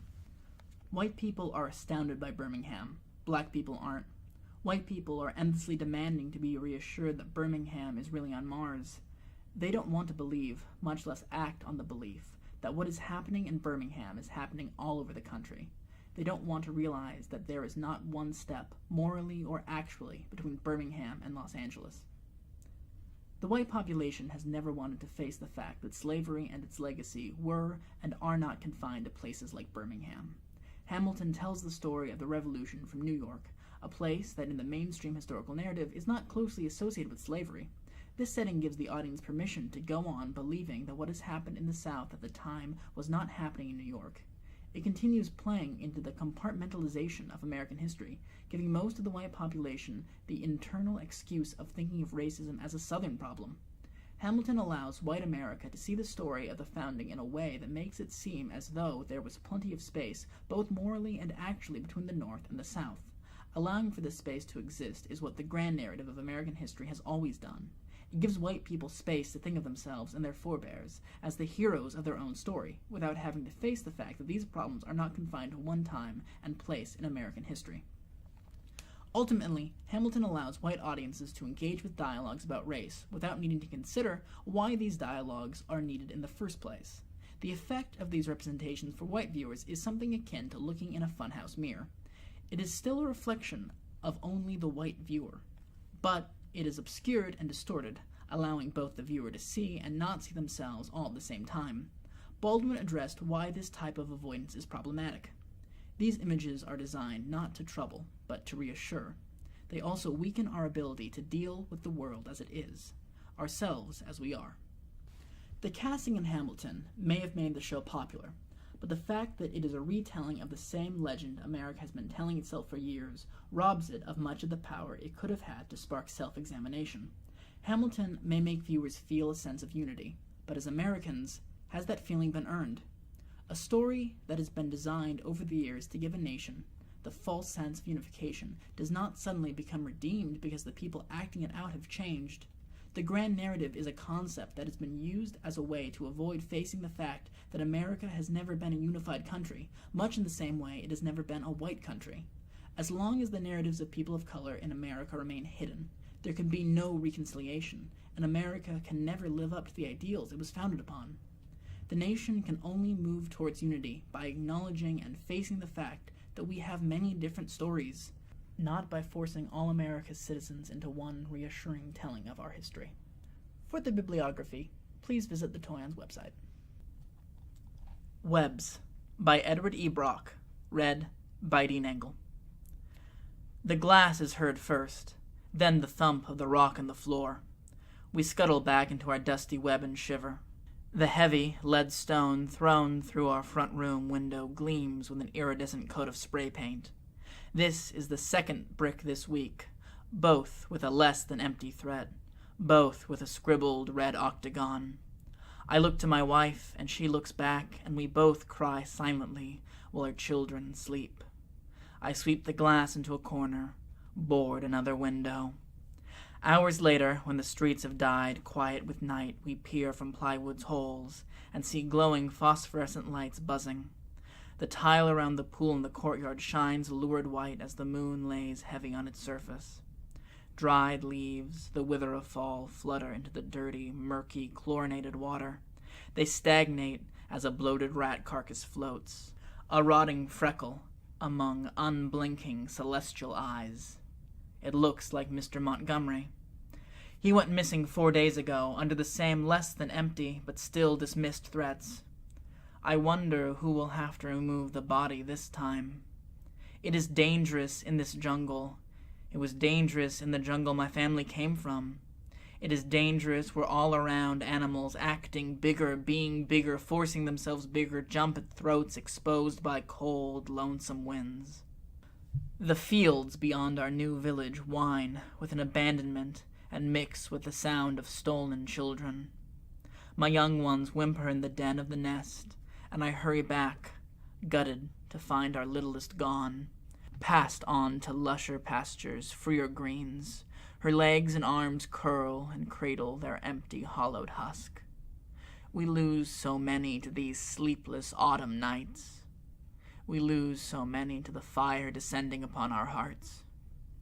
We bury her that night, tuck her in with a prayer, and return to a slandered, slurred door. My wife and I chat, wondering how to keep the candle burning, how to keep the growing hunger at bay for one more night. We are cold. The next morning, in the quiet dawn, I pull my coat around tight, ready myself for work, step outside, then find myself face down in the pool's blue reflective surface. There is a cut on the back of my head, and a small note stapled to my chest. Blood sinks to the pool's floor, its undulating cascades crimson jellyfish in an empty sea. My partner's eyes are gray, cold when she finds me floating. We have known that the changing of the leaves, the migration of the seasons, would mean the cold breath of winter would come soon. But as crunchy leaves clog the filter of the key-in apartment's pool, we did not think it would be today. No one ever thinks it is today. The Caravan, written and read by Gabriel C. Baez. Prosthetic limbs push across a continent. Broken bones are no match for the determination to upright history so long desaparecido under black bags over faces with blistered manos tied behind backs. Mass graves as fertilizer for this jardín, with raíces gruesas and thorns like a crown. Move north in migration, follow the butterflies, cactus and stone, woven sombreros worn thin, the sun like a planet riding brown backs. Children whisper in ears to walk on, adelante. El hambre no sabe fronteras. La habilidad de caminar por esta tierra jamás me la negarás. Soy hijo de este único continente y sigo en los pasos de mi gente. Lleno los parques con mis hijas de trencitas. Escucho el cantar de 11 millones de abuelitas que cocinan al aire libre y se ríen, siempre por donde pasan. The caravan continues in a rhythmic pace, practiced by the constellations, flowing across borders without documentation. Weather patterns more ancient than any nation guide towards a rightful destination. The infants Jose and Mariana with toasted almond skin have eyes that follow yellow desert birds. Parents perch under boulders that stand in prehistoric guard, unmoved, uncarved by the invisible river of wind exhaled in prohibition, a contraband breath, a criminal swallow of water, a demographic threat in a can of peas, broken sandal against black boot, refugee child against billionaire machine, arms linked in song against electrified fence, history against illusion, justice against death. The Middle of Everywhere, Sacred Sites in the American West, written by Deb Liggett, read by Sarah Godlin. Within days of putting on a ranger uniform, I aspired to be a park superintendent. Some 16 years later, the new lady superintendent would take the helm at Devil's Tower National Monument, the nation's first national monument. To me, it felt like a long time coming, but in fact it was a respectable timetable in National Park Service meanderings. My delight in my promotion was leavened by reality. In the first 2 weeks on the job, someone asked how old I was, 39, another how long I planned to stay, 3 to 5 years, and the Natural History Association board president put his hand on my knee under the table at my first board meeting, shifting my knee out of reach with some vehemence. I promised myself that if the hand-on-knee thing happened again, I would make it a public occasion. Then, in what had to be some kind of agency record, it took me only 18 months to get my ass sued. My ass, the regional director's ass, the director of the National Park Service's ass, and the Secretary Interior Bruce Babbitt's ass. Furthermore, in one 24-hour period, in the letters to the editor section of the Casper Star Tribune, I traversed the entire political spectrum from a jackbooted thug to a commie pinko. I remain inordinately proud of both accomplishments. There's something particularly satisfying about getting taken to court and vilified over doing the right thing. Devil's Tower, an 867-foot monolith, is an iconic Western landmark. This small Wyoming park on the northwestern edge of the Black Hills was established in 1906 as a scientific wonder. The movie Close Encounters of the Third Kind made the tower infamous, and 500,000 vacationers visit the monument each year, or as I boasted to my peers, more people than Wyoming has cows. This was hyperbole. Wyoming has twice as many head of cattle. The tower is sacred to American Indians, and since the 1970s, the cracked granite tower has gained a reputation as a recreational climbing mecca. Before my arrival at Devil's Tower, the crystal ball in the Washington office of the National Park Service divined problems in the parks that hosted climbing. Conflicts with birds of prey, hordes of mountaineers, parks under siege from climbers leaving unsightly colored chalk and engaging in a technique called gardening, handholds and footholds carved out by climbers. And the most alarming, the use of electric drills that allowed an individual climber to post a fixed route with pitons and bolts on a whim. Parks were charged to develop plans to deal with the nascent issues, a directive really designed for places like Denali, Yosemite, and Joshua Tree. Devil's Tower faced these challenges, but the major issue at the tower was distinct within the service. High Country News would later headline the issue as, "The Sacred and Profane Collide in the West." A fundamental conflict in worldviews fueled the debate, sacred sites versus recreation. The tower holds importance to more than 20 plain tribes and often predominates in their cultural stories. But for years, the only Indian story told at the tower was about Indian children playing in the forest and being chased by a bear. The children jumped on a log, and the log began to rise into the sky. The grizzly pursued the children and pawed at the log, now turned to stone, and created the claw marks, cracks. In some stories, the children jump into the sky and become stars. Told by the Rangers with all the import of a Paul Bunyan story, the telling lacked depth.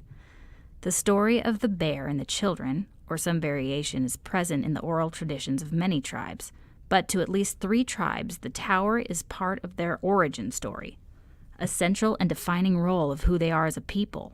The bundle of sacred arrows, knowledge, was handed down to the Cheyenne at the tower.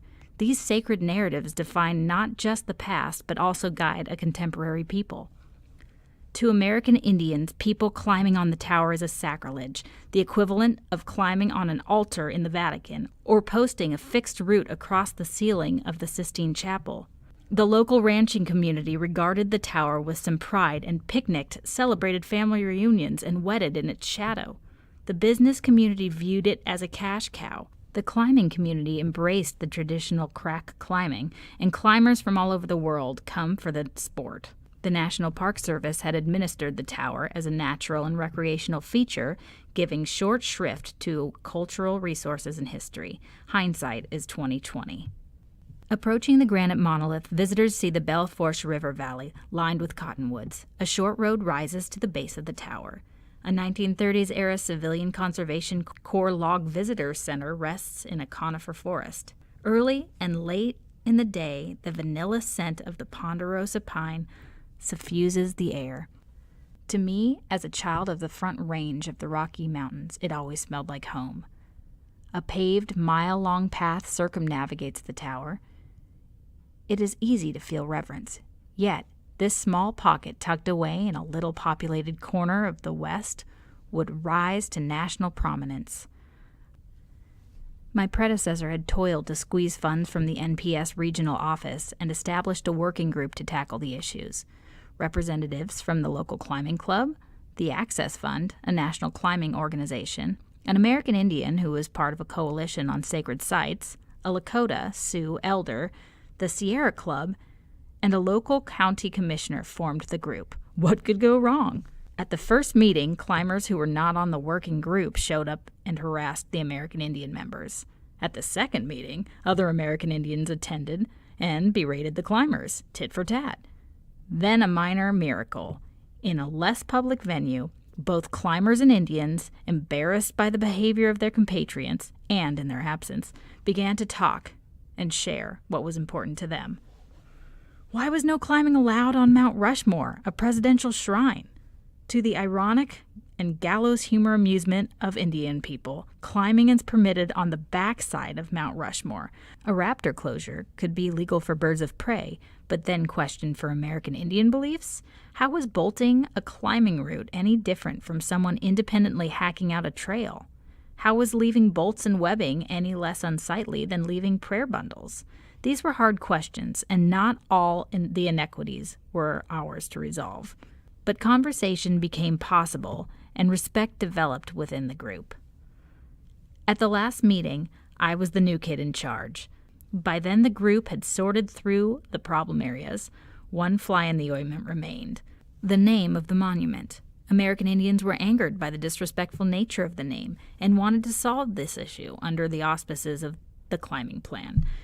In my first executive decision, I swallowed hard and explained that the name of the monument was beyond the scope of a climbing management plan, but promised to pursue the issue later. My staff and I locked ourselves away, and in between budget calls, seasonal hiring, and the usual frenzy of park business, crafted a plan and put it out for public comment.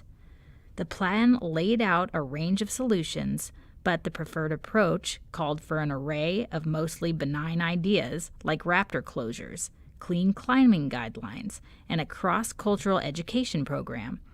Of note, drum roll please, the plan called for a voluntary closure to climbing on the tower during June, a time period of special significance to northern tribes. Our U.S. Justice Department attorneys believed the Park Service could enforce a required closure as a reasonable accommodation of Indian religious practices. But in a surprise response, the American Indian elders in the work group posited another path. Talks among the elders in the tribes advocated for a voluntary closure as a gesture of respect. Each climber would make a personal choice. A voluntary gesture was deemed more valuable than one imposed by the government. The letters, comments, diatribes, rants, and philosophical treatises poured in. Some were thoughtful, incisive, and problem-solving. Some supportive, some opposed, some offensive, some on point, some rambling. And, of course, the requisite number of wingnuts wrote too.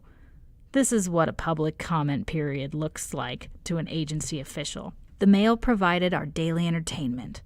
When my chief ranger, or chief of resources, would roll their eyes at a letter, I would tell them, we could go back to the bad old days where we sat in the superintendent's office, smoked cigars, drank bourbon, and invented a plan that only we wanted. You know, the days when only certain people got a seat at the poker table in the back room. And if you can't get a seat at the table, you don't get to play. They were long-suffering. They endured my philosophizing and buckled down. Printed and mailed to everyone and their brother, the final plan was done. Within a few short weeks, a lawsuit was filed contesting the voluntary closure. Bear Lodge Multiple Use Association v. Babbitt asserted that the Park Service had overstepped its bounds and was establishing a government-endorsed religion by virtue of endorsing voluntary closure to climbing. This lawsuit also alleged damage to a local climbing guide's business. Mountain States Legal Foundation, a Western nonprofit whose hobby is suing the federal government, specifically land management agencies, supported the suit. The foundation is the former Interior Secretary James Wyatt's old outfit, and this type of legal wrangle is their bread and butter.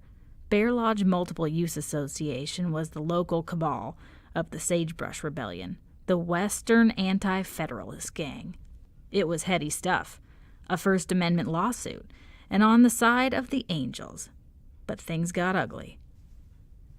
A former superintendent's wife authored a letter to the editor in which she complained that allowing Indian people to leave prayer bundles in the monument was leaving trash. Indians were dirty. The Indians were never seen at the tower before, etc. A local climbing guide, the primary plaintiff in the lawsuit, wrote a letter demanding that I control my Indians, disgruntled that I had okayed an Indian encampment and Sundance. Earlier in the saga, this guide had collected prayer bundles near the tower and tossed them on the table at a local climbing club meeting, an action that caused the club to shirk in shame. Not long after these blips on the radar, the chief ranger came into my office and closed the door. A truism among park superintendents is that if your chief ranger comes in and closes the door, you're about to hear something you don't want to know. On this occasion, he reported that the local bar talk called for roughing her up. Some of this commotion was just a reprise of the events 2 decades earlier. After the American Indian Religious Freedom Act was passed in 1978, a group of Lakota from Pine Ridge, in assertion of their desire to be recognized, showed up at the tower and set up a semi-permanent camp.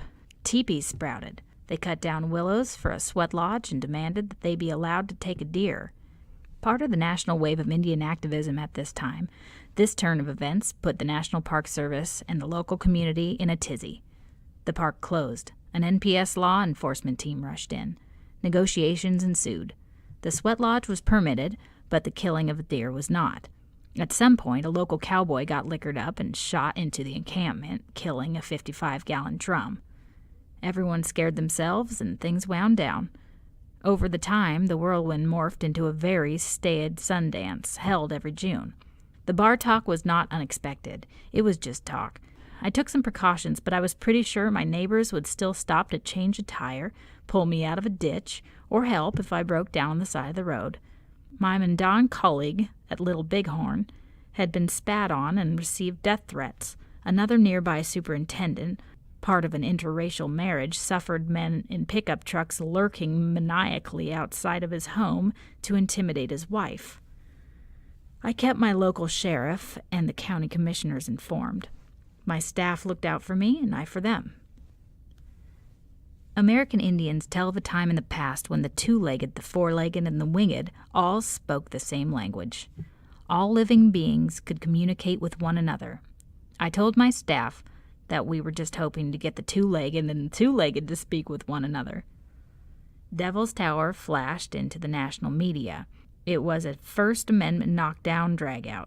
The Denver Post, Rocky Mountain News, Los Angeles Times, Rapid City Journal, Philadelphia Inquirer, Washington Post, San Francisco Chronicle, Indian Country Today, National Public Radio. The list went on. What was the government's responsibility? Were we establishing a religion or allowing the free expression of a religion? Harry on CBS Good Morning commented about the controversy in the middle of nowhere. I chided him, saying lovingly, "The middle of everywhere." To outsiders, it might have appeared that we were fighting a skirmish somewhere off in the hinterlands, but nothing could have been further from the truth. Colleagues in the regional and Washington offices bolstered me. A mentor from Grand Canyon sent a note reminding me that you do not fight your battle alone. The Cheyenne River Sioux stood at our side in court. The Native American Rights Fund, the group of concerned scientists, the Medicine Wheel Coalition of Sacred Sites, the Standing Rock Sioux, the Northern Arapaho, Sisseton-Wahpeton Sioux, National Congress of American Indians, the Baptists, the Catholics, the Presbyterians, the Jews, the Friends, the Seventh-day Adventists, the Becket Fund for Religious Liberty, and others filed amici curiae, friend of the court briefs, on our behalf. My boss dispatched a note saying, "We support you more than you can ever know." But it wasn't just the lawsuit. Part of the uproar was the monument's name. Making good on our commitment to the Indian community, I was escorting a group to Salt Lake City to present an educational panel to the U.S. Board of Geographic Names. The local mayor, my chief of resources, and someone from the Indian community would speak. We were floating the idea that the name of the geographic feature could be changed to Mato Tipila, or Bear's Lodge, or Tipi, the name on some early maps, while the name of the monument would stay the same, an inclusive strategy that had been employed elsewhere. In Alaska's Denali National Park, the peak until recently was named Mount McKinley, and the park itself retained the Aboriginal name. Officially and respectfully, the peak now also bears the Aboriginal name Denali. The more the mayor of Hewlett, our nearest local community, thought about things, the angrier she became, and she petitioned my boss for my removal. In a nutshell, she griped that I was doing revisionist history, wasting taxpayer dollars and giving Indians special treatment. I am sure the name change would be a big feather in her bonnet, a hilarious metaphor under the circumstances. She is very smooth and extremely good at what she does. Also, this was only the tip of the iceberg. In reply, my boss suggested that what the mayor was observing was simply American Indians being more assertive than in the past. In any event, we are entirely satisfied with Superintendent Liggett's performance of her duties and intend to continue her tour until its normal completion. Part of the hoo-ha was the timing of the recent executive order. President Bill Clinton had just signed an executive order on sacred sites, an effort to bolster the American Indian Religious Freedom Act, 1978, which contained no penalties for failure to act. The law was a nice policy statement, but really nothing more. The rumor mill claimed I had authored the new executive order. At the same time, I starred in a cartoon that was both racist and sexist in the local Posse Comitatus newspaper, the Black Helicopter, anti-United Nations rag that was printed periodically. The cartoon showed me in bed with an Indian, the tower visible out of the window, a motto on the wall declaring, "Your tax dollars at work." I was depicted saying, "Shall we name it, honey?" My staff and I had devoted months to listening. There were terrible ironies, inequities, and hard questions, but ultimately the upshot didn't seem so difficult to me. In the middle of the whirlwind, I penned an opinion piece published in the Rapid City Journal. I laughingly tell that, as a small child, I was dragged through every mission church in the American Southwest.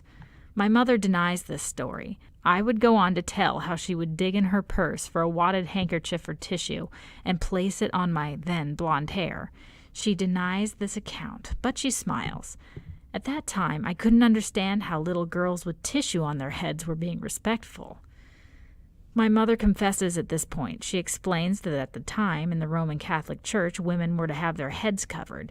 And although we Presbyterians didn't believe that little girls should have tissue on their heads, we would respect the beliefs of others in their holy places. When I watch the Toronto Blue Jays play baseball, I stand for the playing of the Canadian national anthem. Despite these outward appearances, I am neither Catholic nor Canadian. I was struck when the president spoke at Arlington National Cemetery on Memorial Day. He spoke of hallowed and sacred ground. We prayed together as a nation. And in the amphitheater there at Arlington, no one flew kites or rollerbladed during that ceremony. I cry and leave offerings at the Vietnam Wall. At Devil's Tower, the National Park Service stands accused of sponsoring, endorsing, and promoting American Indian religion in violation of the Establishment Clause of the First Amendment. I argue that a gesture of respect costs us little and benefits us as people, first people, most recent people, and Americans yet to come. I argue for reasonable accommodation. I argue for mutual respect.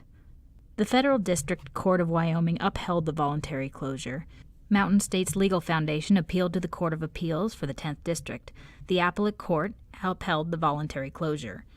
In a last-grasped attempt, Mountain States appealed to the U.S. Supreme Court. The justices declined to review the case content with the ruling of the lower court. Author's note: a virtual cottage industry of legal papers written regarding Bear Lodge Multiple Use v. Babbitt has proliferated in subsequent years as scholars, land managers, and American Indian people wrestle with similar issues on public land elsewhere in the West. The controversy regarding the name of the mountain has yet to be resolved. Toyon, written by Gunj Darayan, read by Gunj Darayan, or Dean, whatever. You've read the Toyon already, but what next? What are you going to do? Read it again? No one's got time for that. Look at all our back issues. Yeah, we want someone to read them, but let's be real. It's kind of a one and done thing. So now that you've finished with your copy, I've got some tips for you. The Toyon looks great on your coffee table. It makes you look well-read and literate and shit, but none of that matters if your coffee table is full of coffee rings. No one will take you seriously unless your wood is flawless. So, use the Toyon not only to cover those unsightly blemishes, but as a coaster to prevent any more damage. Toyon it. While the Toyon is a great addition/edition to your bookshelf, it keeps falling over because you didn't level that mahogany hog right. What would your father say? Oh wait, he disowned you because you never learned how to level furniture. Here's your chance to rectify the past. Just slide your copy under the wobbly left leg and you're level, baby. Toyon it. Humboldt State is an isolated place, and it seems every single person has some kind of problem with their car/truck/horse-drawn carriage. So, what do you do when you're traveling down the mountain roads of 101 and your engine/horse dies? Well, if like me, you carry your copy of the Toyon everywhere, you're fine. Use your lighter, because we all know you have a lighter, to light that big boy on fire and signal passing planes for help. Toyon it. Toyon is named for a bush. It's also printed on eco-friendly paper. That means you can bury it in the ground, and with careful watering and love, a Toyon bush will spring forth ripe with berries that taste as good as poetry feels. Toyon it. It's a fact that people who have literature in their bathroom seem cooler than people who just use their phones on the toilet. Plus, in a pinch, Toyon's eco-friendly pages can double as toilet paper. Yeah, it'll hurt, but think of the street cred. Toyon it. Need to send a message across a crowded classroom in a hurry? Does your phone suddenly not have any battery or service or that one mineral that makes phones work but is only available in the Congo and is mined in an unsustainable manner both socially and environmentally? Well, good thing you can make a paper airplane out of the Toyon's pages and send it Lindberghen across the room. Toyon it. You know the saying, kill two birds with one stone? Well, screw that, 'cause we love the earth here. So instead, save two birds with one Toyon and use the pages to build 2 medium-sized bird nests. Toyon it. Okay, let's be real for a second. This is Humboldt County. We all know you're going to use it to roll a joint. But that's too obvious, so we won't even include that suggestion here. Instead, roll several joints and smoke the hemp cover to boot. Toyon it. The sun is dangerous. It can give you gross wrinkles. Also, cancer. Use the Toyon to paper mache a giant hat to keep yourself safe from that so-called star. Have fun with it. Maybe you can make a giant baseball cap or a sombrero, which is Spanish for hat, which I learned from the Toyon, the same multilingual journal you now hold in your claws. Toyon it! The Toyon is proud to feature multiple languages, which is a perfect way to get back at your old language teachers. Run up to Mr. Alch, waving a short story in French or German or Spanish, because he claims to know them all, and make him translate it on the spot. When he messes up, even once, you can ridicule him, gaining a moral victory for all the years of pop quizzes and poorly timed dad jokes you couldn't even understand. Toyon it! Are you in love? How about just in lust? Well, sometimes you want to get to know someone in the biblical sense, but you realize you don't have the right equipment, if you know what I mean. I mean condoms. Well, good for you, the Toyon is waterproof, and with a little skillful origami and a few paper cuts in areas you really don't want paper cuts, you can enjoy a good smash knowing you're safe from both sexually transmitted infections and sexually transmitted demons. Toyon it! Or you could just reread it. After all, there's some amazing pieces in each issue. Plus, I've slipped in coded messages throughout the magazine that, when correctly deciphered, will lead you to a secret treasure beyond your wildest imagining, a treasure so vast it would close the banks, flood the market, and topple the entire capitalist economic system in one fell swoop. That is the scope of the treasure, and perhaps only you, dear reader, are wise enough to find it. Or you can make it into a condom. Either way, Toyon it. The end. Thank you for listening to Toyon Volume 65, The Movement Issue. This audio version was produced by Dean Engel, Alison Lehenbauer, and Sierra Robinson.